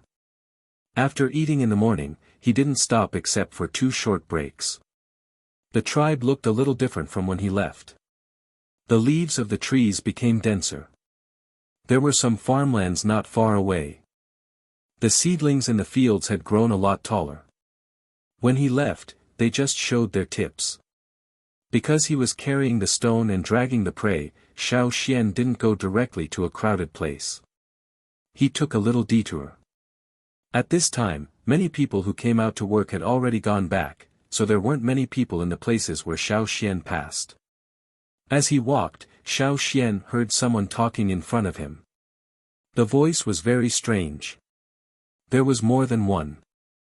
Alas, that's why I said, this Flaming Horns tribe, in fact, is not as exaggerated as other people say. Chu Su and Su also said that they are very powerful. I don't think so. That's right. When I heard those rumors before, I thought that they were all monsters. I was disappointed when I saw them. A soft female voice said. There's nothing special about them except that they are a little stronger. So what if they are a little stronger? Do you think you can kill people by throwing stones at them? The man couldn't help but laugh. Others also thought that this was funny and laughed. The man continued, how do you think they can fight when they're carrying rocks? Like this? Like this? Or like this? Well, I've seen this before, ha ha ha. However, he soon found that everyone's laughter had stopped, and the atmosphere was a little strange. He heard a sound approaching behind him, but he didn't care. So what if the people of the Yanjiao tribe heard him? At worst, he would fight. He wasn't afraid. However, everyone's faces were stiff, as if they had seen something incredible. There was also a person who had a good relationship with him, winking at him and motioning him to look behind him. The setting sun fell diagonally in front of him. He couldn't see who the person behind him was from the shadow. Just as he was thinking about whether to turn around and take a look, he heard a voice behind him. "Hey, you're in the way." Xiao Xian looked at the person in front of the road with feathers of various colors on his head. He was standing there like a monkey holding a watermelon. He thought, where did this idiot come from?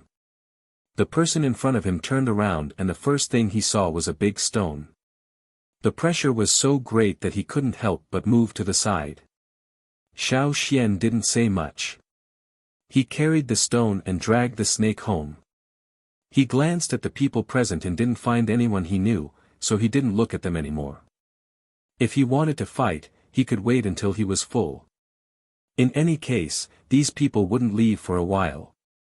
He was hungry now and was considering whether he should roast or boil the snake when he got home. Looking at the person who left as if nothing had happened, the young people who stood there were silent for a long time. Then one of them asked, "Who was that person just now?" The others didn't answer. They didn't know either. At this moment, they only had one thought: damn, that person just now looked about the same age as us, but he was so strong. It was as if he wasn't carrying a big stone, but a bucket, and he wasn't dragging a big python, but a dead fish. His footsteps were quite light. Chapter 275. When Xiao Xian returned home with the snake's tail and the stone, old Ku was cooking meat soup. While cooking, he complained to Caesar, who was lying outside the window. Seeing Xiao Xian come back, old Ku threw everything aside and went to help Xiao Xian take the snake. "This snake is quite big. Where did you hunt it?" Old Ku looked at the snake in front of the house, went into the house, took out his tools, and planned to cut it. "Not far from the tribe. I just killed it and dragged it back. This stone is the one Cha-Cha found. It's good, right?" Xiao Xian moved his shoulders. His shoulders hurt from carrying the stone for too long. Old Ku touched it with a small stone knife and nodded, "It's really good. It's worth your time. Oh, you should go to the shaman's place. I'll take care of this snake." "Okay, I also have something to tell him." "Wait. I almost forgot. Don't go to the stone house near the fire pit. The shaman is not there. He and the chief are in the big house over there. They are talking with the people from the central tribes. They haven't come back yet. You can go there directly." Xiao Xian looked towards the direction old Ku was pointing at. There was a relatively magnificent stone house, located at the border of the core area. There were no other houses around it. Basically, there was only one house, which was very eye-catching. The shaman asked everyone to build it after he knew that people were coming.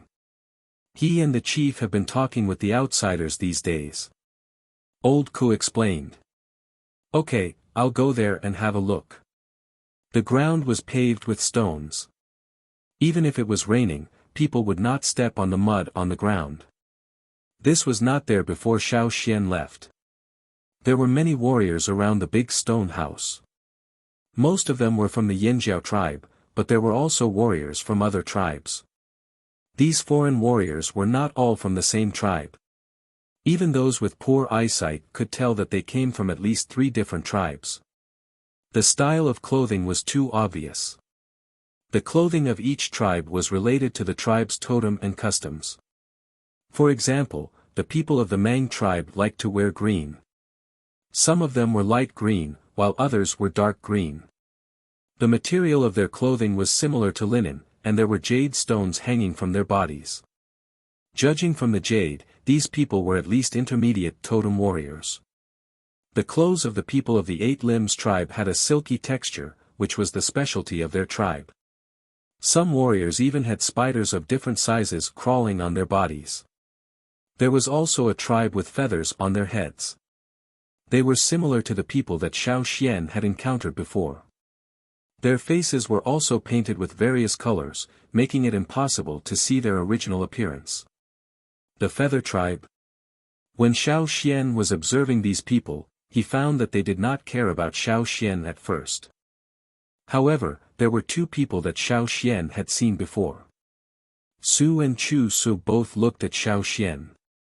They had a deep impression of Xiao Xian, especially when they saw Xiao Xian beat 4 people by himself. Now they could not help trembling when they thought about it. As for the other Yanjiao tribe warriors who were guarding outside, they unconsciously smiled when they saw Xiao Xian. "Are you here for the shaman?" a warrior asked.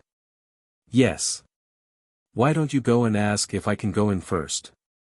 Xiao Xian said. One of the warriors who often acted as the shaman's guard was familiar with Xiao Xian. He did not think that the shaman would stop Xiao Xian from entering the house. However, the situation inside was complicated, so it was better to ask. Not long after the man entered the house, he came out and motioned for Xiao Xian to go in directly. Seeing Xiao Xian walk in, a few people from the other tribes were unhappy. There were several important people inside. How could a small fry like Xiao Xian be allowed to enter? Who is the guy who just went in? Why can he go in? Someone asked. He is Xiao Xian. Chu Su said. The man who was about to say something turned to look at Chu Su and Su. He is that Xiao Xian. Yanjiao Xiao Xian had been known by some people before the Yanjiao tribe came back.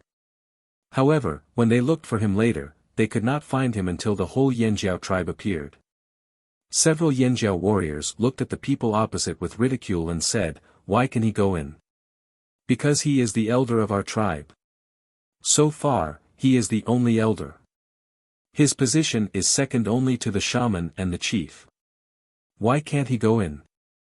The Yanjiao warriors had long been dissatisfied with those people from the other tribes who always had a sense of superiority. Why, now these people were still dissatisfied with the elders of the tribe? As long as you dare to say, "We dare to fight." Seeing that the situation was not good, an older warrior pulled the people in front of him. "That's enough. We are not here to quarrel. Be careful of the team leaders."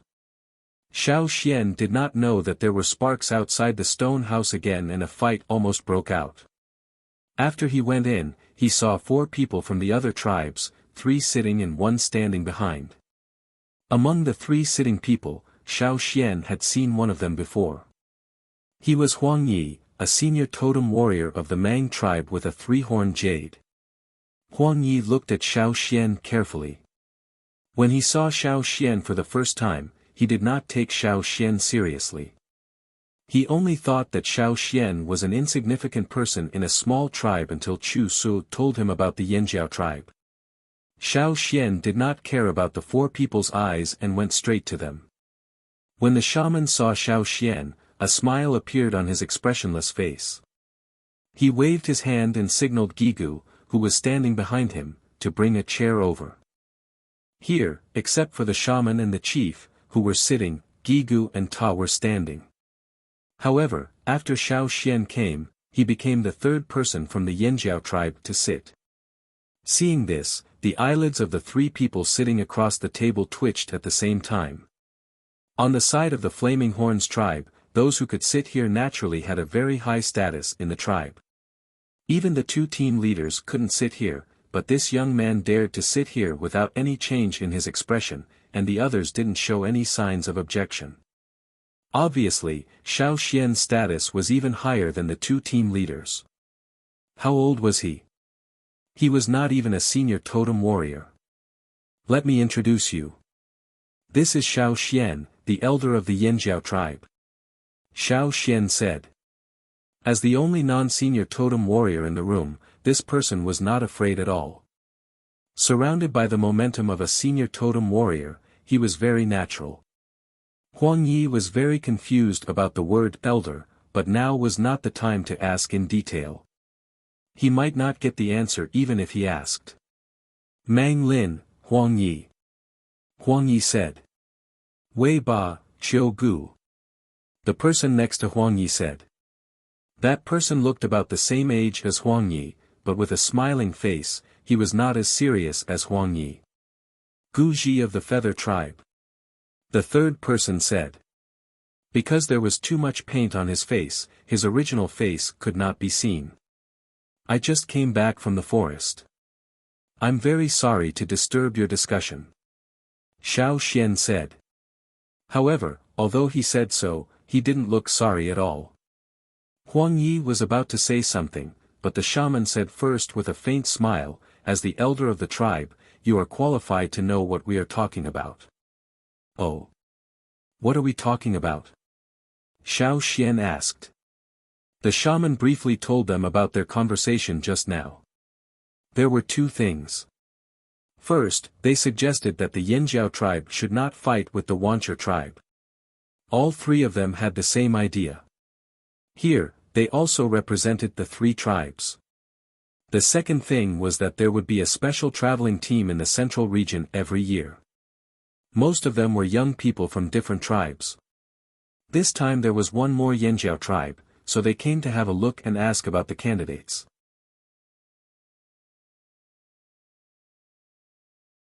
Chapter 276. The shaman and Xiao Xian were so engrossed in their questions and answers that they ignored the other three. Ao thought it was funny. He didn't interrupt and let Xiao Xian and the shaman talk. Then he looked at the other three with great interest. Still showing their faces. Who do they think they are? Our enmity with the Wuxia tribe has nothing to do with the other tribes. Why don't they let us start a war? Xiao Xian asked. The shaman sighed, they say we will be in trouble. How much trouble? Xiao Xian asked again. The shaman sighed again, very big. Oh. What if we start a war? Xiao Xian asked. This time, before the shaman could speak, Huang Yi finally couldn't stand it anymore. We suggest you not to start a war with the Wuxia tribe for your own good. If Yanjiao really starts a war with the Wuxia tribe, you will suffer. We are just reminding you out of kindness. Do you really think the Mang forest is willing to interfere in your affairs? Huang Yi tried hard to restrain himself from yelling. The people of Yanjiao were really as stubborn as everyone said. Ignorant. Is it because of the slave owners? Xiao Xian suddenly asked. Huang Ye's anger, which had just burst out, seemed to be directly slapped back by a big fan. He thought the people of Yanjiao only knew how to solve problems with brute force. He didn't expect to hear Xiao Xian's words. Xiu Gu of the Eight Limbs tribe and Gu Ji of the Feather tribe were also surprised. Not only these three, but also the shaman, the chief, and the two team leaders were shocked. They really didn't know. Although they were very unhappy with the other tribes interfering in their own war, they knew there must be a reason. They didn't expect Xiao Xian to suddenly say such words. They are behind the Wuxia tribe? Xiao Xian asked again. The room was silent. Even Huang Yi, who almost cursed just now, was silent with a cold face. I see. Xiao Xian nodded. Then let's talk about the second thing. What's with this special traveling team? Xiao Xian's sudden turn of events made the three of them confused. They all looked at Xiao Xian. What do you mean by, I got it? Now that I know, what then? Do you agree to not start a war for the time being, or what? Give me a definite answer. Changing the topic just like that. Huang Yi didn't want to talk. He actually had a lot of things he wanted to say. He wanted to teach this arrogant brat a lesson, but he couldn't say anything. It was suffocating. Xiu Gu, who still had a smile on his face, took over the conversation and said, the reason why we organized such a traveling team is to allow you youngsters to interact with each other more. After all, now is not that chaotic era filled with vengeance and killing. Understanding each other more is beneficial. Secondly, Xiao Xian, you mentioned the slave owners. Most of the people in the tribe have a very limited understanding of the slave owners. The formation of such a traveling team is also to let everyone know more about the threat the slave owners pose to us. Xiao Xian only believed 30% of what Qiu Gu said. But he was also sure that the tribes in the central region were indeed united to guard against the slave owners. Among the slave owners, Xiao Xian had only seen Shi Shu and had never seen anyone else. But if the big tribes in the central region were so afraid of the slave owners, they must have their reasons. "I'll join," Xiao Xian said. Qiu Gu glanced at Xiao Xian, and a light flashed in his slender eyes. "This is not urgent. Such a traveling team is not for everyone to join. Your strength must be recognized by the others in the team." The Yanjiao tribe was very strong in the past. They had no objection to this after learning about it. But after all, it was not the same as before. Did the Yanjiao people still have the fighting power of the past? They were skeptical about this. Looking at the current living state of Yanjiao, they were quite suspicious that the Yanjiao people had regressed. When other tribes were improving, the Yanjiao people were retreating. How could they trust the Yanjiao people's ability? This time, they decided to come to the Yanjiao tribe to have a look.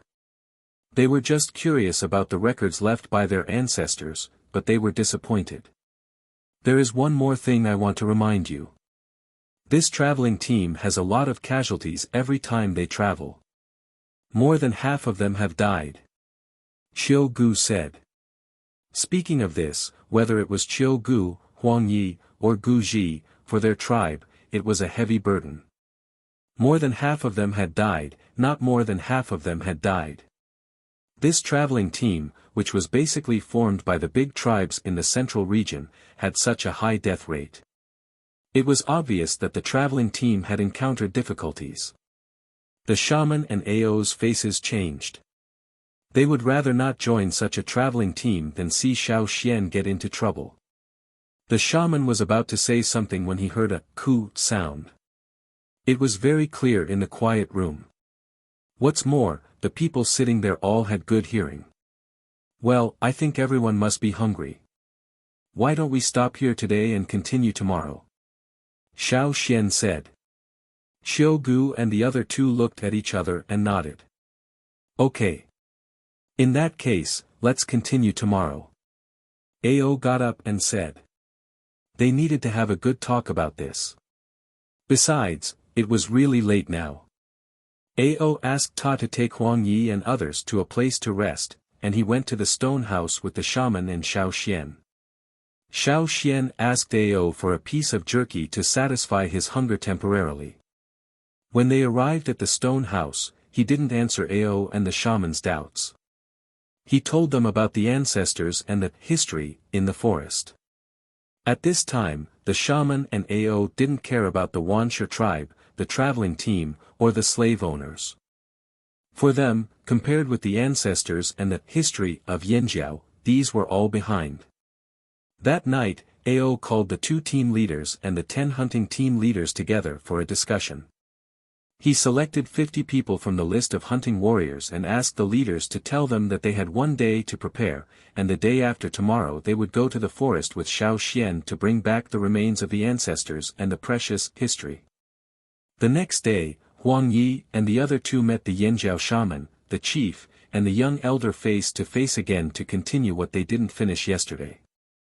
However, they soon found that the chief of Yanjiao was looking somewhere and was always absent-minded, and the shaman seemed to be absent-minded all the time. Only Xiao Xian was talking to them about the traveling team and the slave owners. At noon, they finished the discussion. On the Yanjiao side, Xiao Xian chose to join the traveling team, and the others would discuss it later. Anyway, it was not time for the traveling team to set off yet. This was the idea of the shaman and the chief. Since they had decided, it was a foregone conclusion. As for the requirement to join the traveling team, Xiao Xian was confident that he only needed to find a person who was confirmed to be in the traveling team to fight with him. Because they had to leave for the forest tomorrow, this matter must be solved today. Who should he find? Xiao Xian looked at the accommodations arranged by the tribe for the outsiders, and his eyes swept back and forth. While Xiao Xian was choosing a target to fight with, Huang Yi and the other two were also discussing it. The people of Yanjiao are strange today, Huang Yi said. Is there something we don't know? Are they still unwilling to give up and want to kill Wanshi now? Gu Ji of the Feather Tribe said. No, I don't think so. Xiao Gu thought for a while and said to Gu Ji. What did you find with the birds? Speaking of the birds, although the team leader of Yanjiao also had a white falcon at the level of a ferocious beast, it alone might not be able to stop all of them.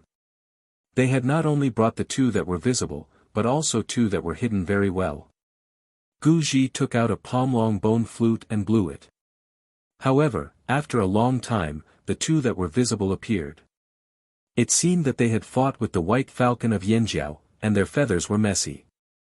And the two birds that they were very concerned about and secretly paid attention to Yanjiao's movements were still nowhere to be seen. Huang Yi suddenly said, Do you still remember that there is a giant mountain eagle in Yanjiao? It is said that the eagle easily defeated an eagle of the Hui tribe. Gu Ji. He had a bad feeling.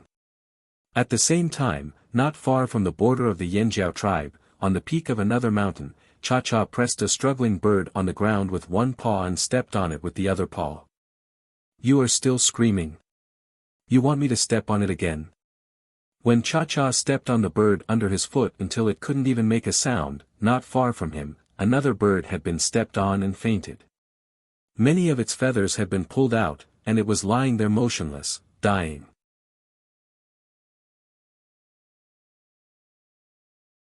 Chapter 277. Xiao Xian didn't know that Cha-Cha had already tortured the two birds in the Feather Tribe until they were on the verge of death. He was now thinking about who to fight.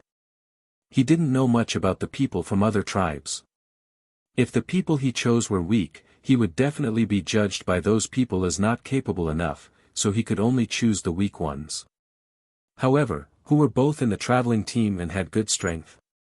So troublesome. After thinking about it, Xiao Xian smiled again. Since it was so difficult to decide, why should he choose by himself? If he had the time to choose, he might as well go back to peeling stone cores and making stoneware. Why should he stand here and think about it and waste time? Why not just let those people stand out by themselves? All Xiao Xian had to do was to fight. At this time, those people from other tribes were in the resting place arranged by the Yanjiao tribe. Their range of activities in the Yanjiao tribe was limited, so they felt bored after 2 days. They just chatted in the room. Xiao Xian came when they were chatting happily. After explaining his intention, these young people were excited. They had been bored for 2 days after coming to the Yanjiao tribe.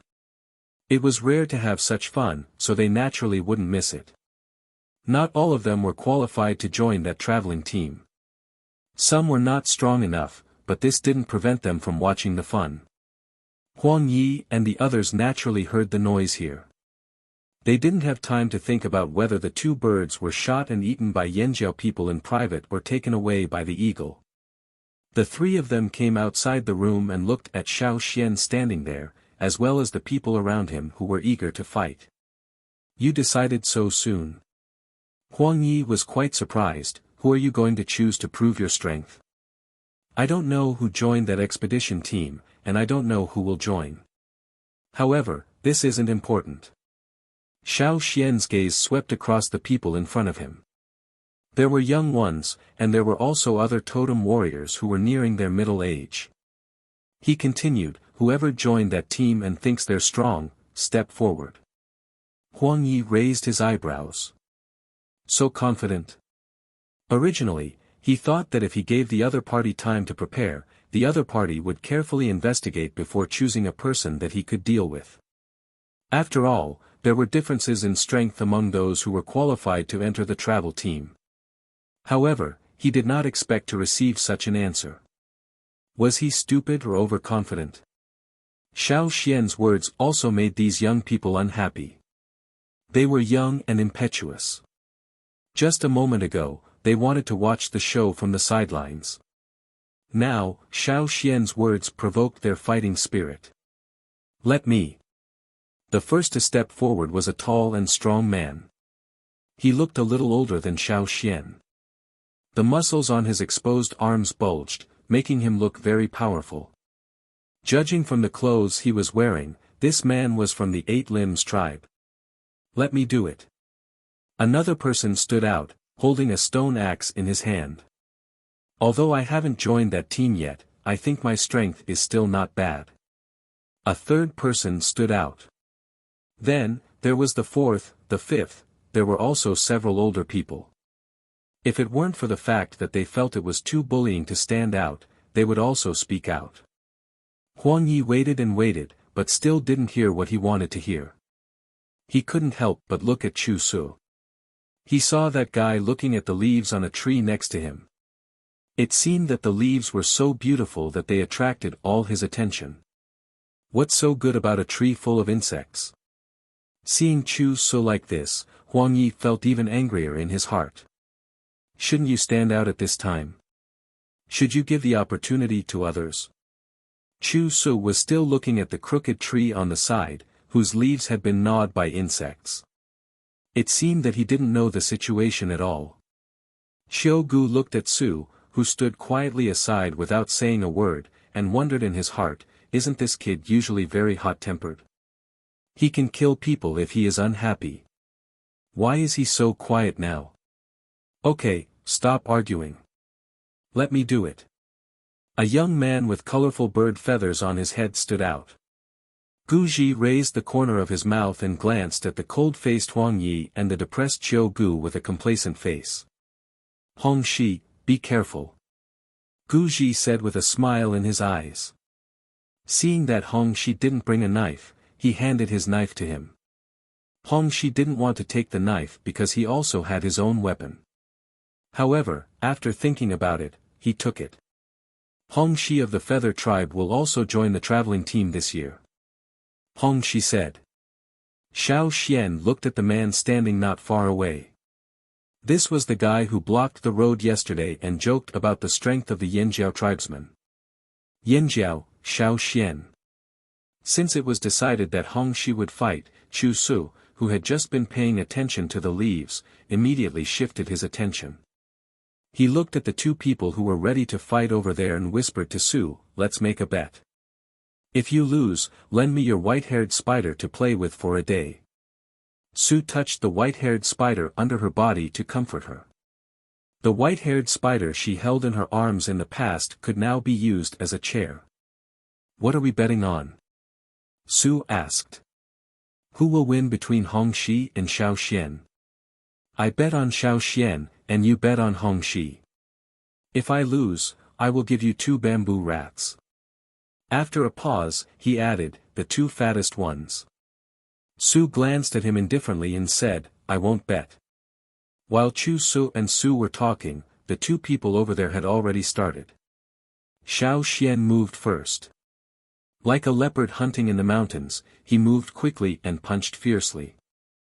However, although Xiao Xian was fast, Hong Shi was faster. His body seemed to be lighter in an instant, like the twisting of the air.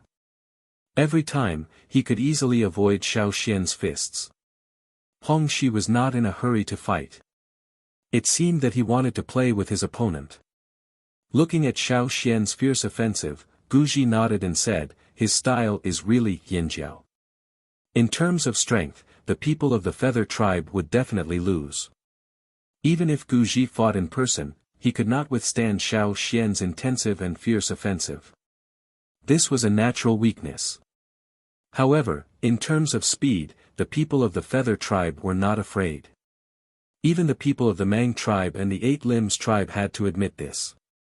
While Gu Ji and Qiu Gu were evaluating, Chu Su and Su looked at each other in silence. At first, they also thought that Xiao Xian's attacking style was indeed very fierce and violent, as described by their ancestors. But the more they knew, the more they doubted it. Yes, the people of Yanjiao did have an absolute advantage in strength, but in terms of speed, they might not lose. Sure enough, before Gu Ji finished his second sentence, the situation over there changed again. Xiao Xian stopped his offensive. He was not as tired as others thought. Instead, he was in the mood to move his hands and feet. Warm-up is over. Pay attention. After finishing his words, Xiao Xian moved again. The totem patterns covered his elbows, and the totem power climbed to the limit in an instant. If Xiao Xian's figure was like a leopard in the forest just now, then now it was like lightning, and his speed was more than doubled. The movement of his footsteps on the ground was not big. Every time he looked over, his feet had already left the place, leaving only scattered dust. Hongxi's eyes focused, and he no longer had the mood to play games. In the face of such a fast and fierce attack, he planned to temporarily avoid it, and then look for an opportunity to attack. However, he did not expect that when he decided to avoid it, Xiao Xian almost moved at the same time. The soles of his feet suddenly turned on the ground, and the ground collapsed because of the force from the soles of his feet, leaving a pit. Xiao Xian's body suddenly changed direction with the force. The sound of friction between his galloping body and the air was like a strong arrow shot by a strong bow. With a sharp sound of breaking the air, he appeared in front of Hongxi in an instant. His arm was like a spear that was thrown out with great force, rushing straight to Hongxi. He could not avoid it. In the face of an unexpected situation, Hongxi only had time to block the rushing fist with his saber. If he couldn't block this punch, his bones would probably crack. There was a muffled bang.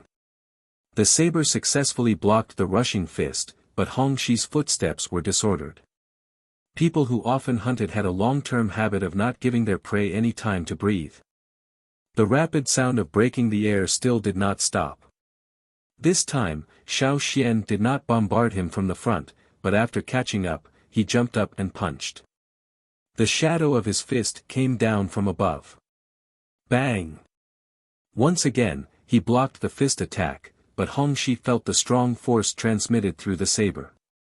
He had no time to care about the pain in his arm, and only felt his body sinking down. He thought, oh no. The ground here was not as sturdy as other places. It was mostly mud instead of rock. Therefore, Hongxi's ankles had sunk into the ground after withstanding such a powerful attack. It was not easy to retreat. He wanted to jump out, but before he could jump up, another punch came down. Everyone only heard a series of dense bangs like a rainstorm, and Hongxi, who was under such an attack, was like a hammered nail. Every time he was hit, he sank a little.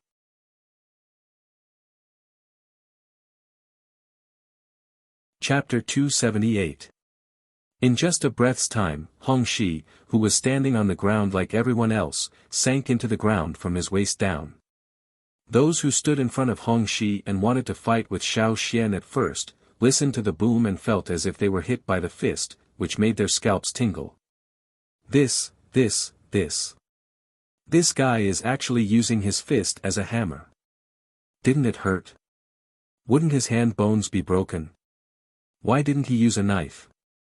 Didn't Xiao Xian also carry a knife? Why didn't he use a knife? Huang Yi and the others knew that if Xiao Xian really used a knife, Hongxi would have been dead. When Xiao Xian stopped, Hongxi was still in the posture of holding the knife, frozen there. Xiao Xian looked at the three people and asked, "Is it okay?" Huang Yi answered with an ambiguous yes. That is to say, I am qualified to participate. Xiao Xian continued to ask. Yes. Huang Yi said. Oh, goodbye. After that, Xiao Xian lifted his foot and left. Gu Ji felt the eyes of Huang Yi and Qiu Gu and blushed. Before that, he had asked Hongxi to pay attention. The people of the Feather tribe hurried over to pull Hongxi out. Gu Ji's broad and thick stone knife still retained the temperature brought by the hit. It was a little hot. They checked Hongxi's injuries. They were not too serious, just a little miserable. He felt the pain of tearing muscles all over his body when he moved slightly. Hongxi, you should have held the knife with the blade facing up. You could have blocked it. Maybe when that guy's fist came down, it would have been cut off by the knife. Someone couldn't help but say. Yes, yes, and at that time, you should have, shut up. Hongxi roared with blue veins on his forehead, do you think I am stupid and don't know how to use a knife? Or do you think Xiao Xian is stupid and doesn't know how to avoid the blade? If I had a chance, would I be beaten like this? Just in time, that guy hasn't gone far. You take the knife and continue to fight. The others stopped talking. Although Hongxi's weapon wasn't a saber and he wasn't as proficient in using it as others, it didn't mean that he didn't know how to use a saber. It looked very simple, but when he really faced it, the pressure he felt was completely different. At that time, Hongxi really had an illusion that he was facing a fierce beast from the forest. When he blocked the other party's attack, he felt as if the bones in his hand were about to shatter. Even turning the hilt of his saber was difficult. Hongxi knew that his defeat was justified. What he shouldn't have done was to be careless at the beginning, which led to him being in a passive state and losing in an extremely stupid way. I should have used my own weapon. Hongxi struggled to walk to Guji with the saber, handed it back to him, and said angrily, when I get better, we'll fight again next time. I'll use my own weapon next time. After a moment of silence, he added, it's not that I can't afford to lose, I just feel that I haven't shown my true strength yet. Chu Su couldn't help laughing. What are you laughing at? Hongxi glared at him. Your feathers are falling off. Chu Su pointed to his head and said. Hongxi's face turned red, and he said angrily, Chu Su, wait for me. When I get better, I'll fight with you. Ignoring the quarrel of the young people over there, Huang Yi sighed to Guji and Qiu Gu beside him, now I believe that Huma of the Dishan tribe was killed by him. Before this, Huang Yi and the other two had heard the rumor that Huma of the Dishan tribe was killed by a young man with an eagle in Yanjiao, but they didn't believe it. Because 99% of the rumor was exaggerated and absurd, not to mention the Yanjiao tribe which was in hot discussion, they didn't take the news they heard at that time seriously. But now it seemed that it was very likely to be Xiao Xian. Alas! Guji patted his forehead, I forgot to test that guy and see if he knows about the two missing birds. Without informing the Yanjiao tribe and secretly with two birds as spies, anyone would doubt his motives. In this case, once strange and suspicious birds were found, it was very likely that he would shoot them directly. How to ask? Guji felt sorry for the two birds. He had trained them for a long time, and they were rarely caught in the past. This time, he really didn't expect it. The Yanjiao tribe seemed to have a lot of secrets. The next day, the chief of the Yanjiao tribe, Ao, asked Huang Yi and the other two to have a talk. When the three of them arrived, they saw the two dying birds on the stone table and the serious faces of the Yanjiao warriors around them. Huang Yi only felt a headache. Why didn't I see Xiao Xian? Qiu Gu asked. He has something else to do. Ao didn't intend to say more. Huang Yi glanced around. Except for Xiao Xian, the two Yanjiao leaders were not there. What did they do? Forget it, no matter what they did, as long as they didn't go directly to the people of the Wanshi tribe. Ao ignored Huang Ye's doubts, just grabbed the two birds and talked with the people of the Feather tribe. On the other side, early in the morning, Xiao Xian left the tribe with Ta and Gigu and went to the ferocious beasts mountain forest. Not far from the border of the tribe, there was a team of about 10 people waiting there. Beside them were several ferocious beasts that hadn't shown up in the tribe these days. The shaman thought that these ferocious beasts had nothing to do. Since they were going to the depths of the forest this time, they should take them with them. They shouldn't stay in the tribe for too long and lose their ferocity.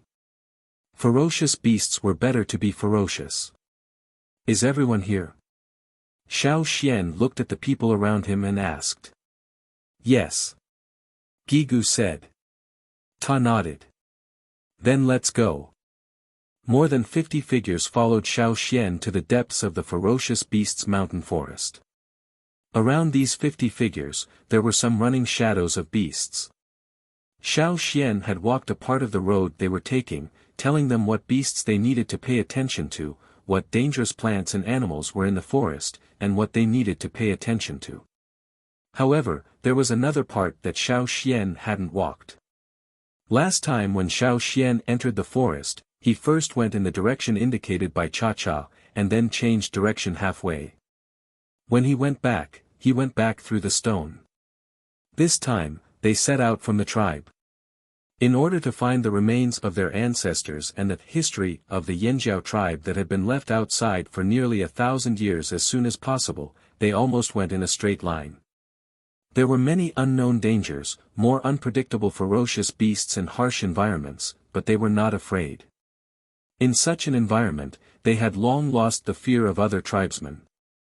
What they had was only the excitement of the challenge, and the persistence and eagerness to bring back their ancestors and history. At the same time, this road was very likely to be their new hunting route in the future. Since returning to the old haunt, they hadn't decided on a new hunting route, but the matter of their ancestors had helped them solve this problem. Perhaps this was also a kind of instruction from their ancestors.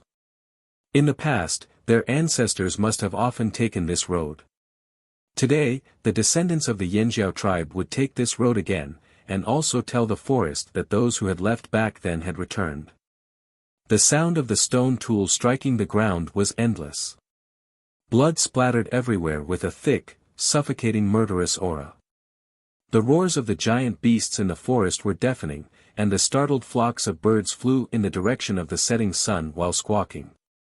Under the dark blue sky, the road was stained with blood, and they pressed forward.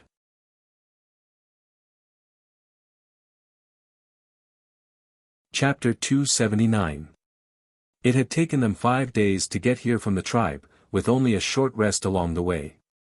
They had also found 2 caves that could be used as strongholds. Of course, there had been ferocious beasts in the caves, but they had been encircled and killed by them. They had become dinner that night. Everyone had fought a bloody battle. The deeper they went into the forest, the more they felt the familiar, exciting, dangerous, and blood-boiling hunting feeling came back. They liked this old place very much and were very satisfied with this forest. If other tribes knew how the Yanjiao people felt about this forest, they would definitely think that the Yanjiao people were all crazy and liked to live with ferocious beasts as their neighbors. They were looking for trouble. But the Yanjiao people who came from the other side of the river had been in contact with this kind of environment since childhood. Facing this kind of environment, it was easier for them to adapt.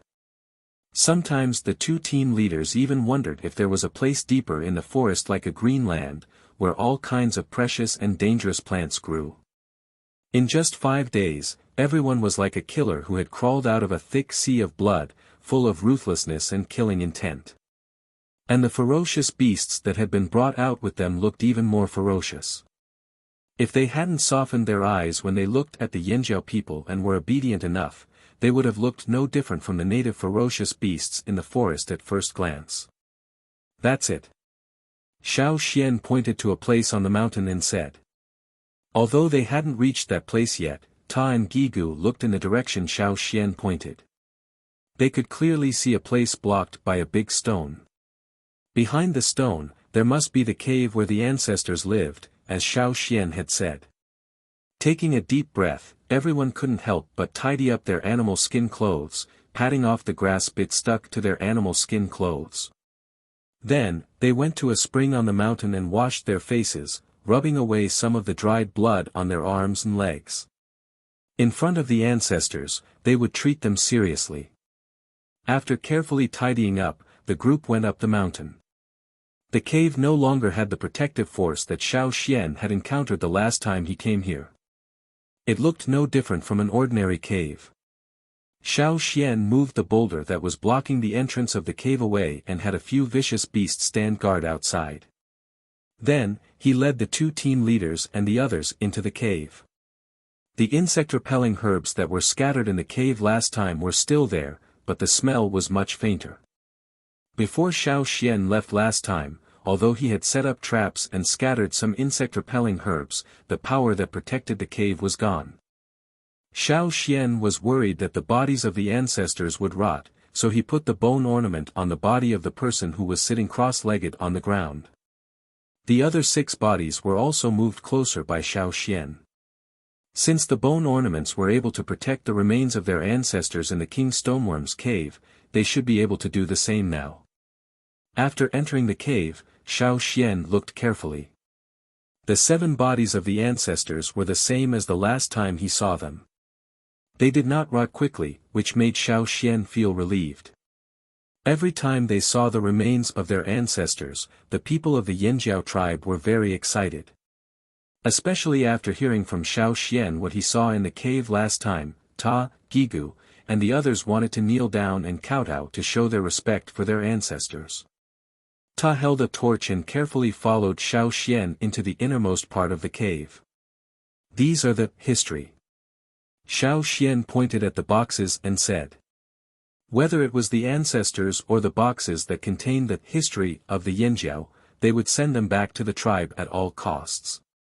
After seeing the ancestors and the history, the 2 team leaders led the others out of the cave and went down the mountain to chop wood to make palanquins. In fact, they were not exactly palanquins. They were just made to look like 3 carriages. When the time came, each carriage would be carried by 4 people, and the others would guard around it. Xiao Xian and the others rested in the cave for 2 days. During these 2 days, they also finished the palanquins used to carry the ancestors. They carefully put the bodies of the 7 ancestors into one palanquin, and the boxes containing the history were put in 2 groups in the other 2 palanquins. There were limited things left in the cave, and many of them had lost their original appearance. If they saw these things in the tribe, they would definitely throw them away as garbage. But these were left by the ancestors, so they had a different meaning. They took what they could take with them, and left the rest in the cave if they felt it was unnecessary. When the route is opened, we will come back again, Gigu said. They went back much slower. After all, they had to carry the ancestors and the history, and they had to keep them from being destroyed by other ferocious beasts. Naturally, it would take more time. At this time, the ferocious beasts were doing very well. They would attract other ferocious beasts away, and then find a place to kill them, instead of fighting around the palanquins. 8 days later, they returned to the tribe. When they were still some distance away from the tribe, they met the people sent by the shaman and the chief to pick them up, and they also shared the pressure of everyone. Everyone was injured, and so were the ferocious beasts, but they were in good spirits. The former thought it was a great honor to bring back the ancestors and the history, while the latter thought it was a good time to go out and have fun. Although they almost died several times, and had many injuries on their bodies, they were happy enough. The people from the other tribes had already left, and the people in the tribe stopped all their work and followed the shaman and the chief to the border to welcome them. Some people didn't know why they had to go out like this at first, but after they told each other, they couldn't help but be excited. Those are the ancestors. What do the ancestors look like? They must be mighty and extraordinary. I heard that those who worship the ancestors will be blessed by the ancestors. I know a warrior who has worshipped him before. Later on, he was able to get through several dangerous situations during hunting. You also found the ancestors before? Yes, I heard it was Elder Xiao Xian who found them. Then what about this time? I heard it was also Elder Xiao Xian who found them. No wonder he is an elder, for the Yanjiao people, even if the ancestor's body was only a skeleton, it still had a sacred and inviolable aura. Unfortunately, they didn't get to see what their ancestors looked like. They only saw 3 large chests being carried by a dozen people. Welcome back, ancestors. The shaman and the chief were the first to kneel. Thousands of people at the border all knelt down. Even the children who didn't know anything knelt down with the adults. They didn't have their usual naughtiness, and they had a very strange feeling. It was a little heavy, but also a little excited. When Xiao Xian brought back the ancestor's body from the cave of the King Stoneworm, the tribe held a ceremony to cremate the ancestors. This time it was the same, but not immediately. Because of the protection of the bone ornaments, the 7 ancestors' bodies wouldn't rot quickly. The shaman put them in a room in the stone house and didn't leave the house for several days. He wasn't facing the ancestors all the time, but he was studying the history that was brought back. Ao also went to read it every day. Guizhe, who was chosen by the shaman to be his successor, followed the shaman every day to read the history left behind. There was too much information that they needed to grasp. Xiao Xian and Guizhe divided the work, categorizing the selected information and then rewriting it, such as the records of astronomical phenomena, farming, animal husbandry, handicrafts, and so on. Although thousands of years had passed, some of the information was still very helpful. Whether it was the shamaness or Chief Ao, although they knew that the Flaming Horns tribe was once glorious, they didn't have a more specific concept. The records left by their ancestors were limited, but now, through these histories, they deeply felt the prosperity of the past. Thinking of the arrogant faces of the people from the other tribes a few days ago, and then thinking of the overbearing Flaming Horn tribe, Ao only felt that there was still a long way to go. The Flaming Horn tribe needed to develop and return to its former strength, but it also needed time. Who are the ancestors that came back? Xiao Xian seized the time to ask the shaman. The shaman was silent for a while, and then slowly said, during the disaster, the shaman of the Yanjiao tribe passed the position of shaman to the next successor and asked the new shaman and the chief to leave with the people of the tribe. He himself took more than 100 people and hid these precious history in the forest to prevent it from being damaged by natural disasters or man-made disasters. More than 100 people and the shaman guarded the history until the end of their lives. More than 100 people. Xiao Xian was puzzled. When he found the cave, there were only 7 people, including the shaman. The others are dead. Not even their bones are left. The shaman stroked a small animal skin scroll in his hand. This was the last record of the shaman. It felt like every word was weeping blood and was extremely heavy. During the disaster, the ferocious beasts in the forest were also frightened by the sudden changes in the world and became manic.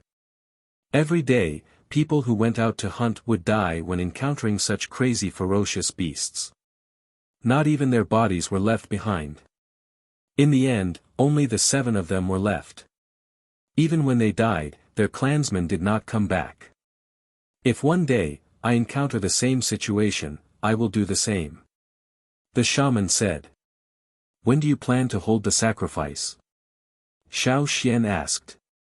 The shaman did not answer, but asked Xiao Xian, can you carve the carvings on the stone pillars again? No problem. Xiao Xian said. During the time when they left for the ferocious beasts forest, Ao had brought more than 1,000 people to transport several huge stone pillars. Xiao Xian understood the shaman's meaning.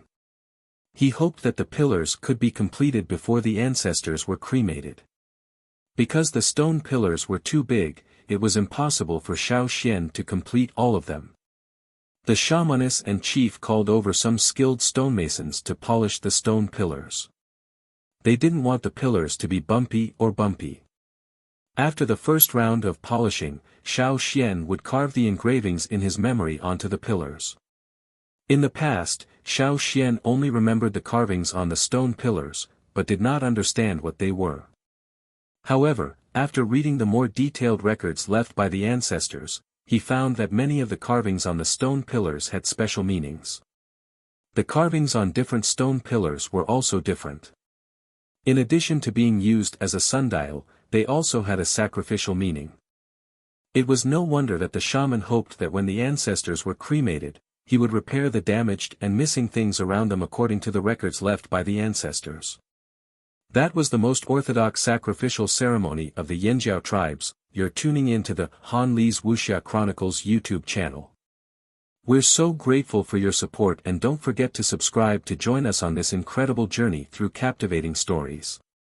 Your generosity through donations truly makes a world of difference, as it's the primary source of revenue that allows me to expand and enhance this channel for you. Thank you from the bottom of my heart for being a part of this adventure.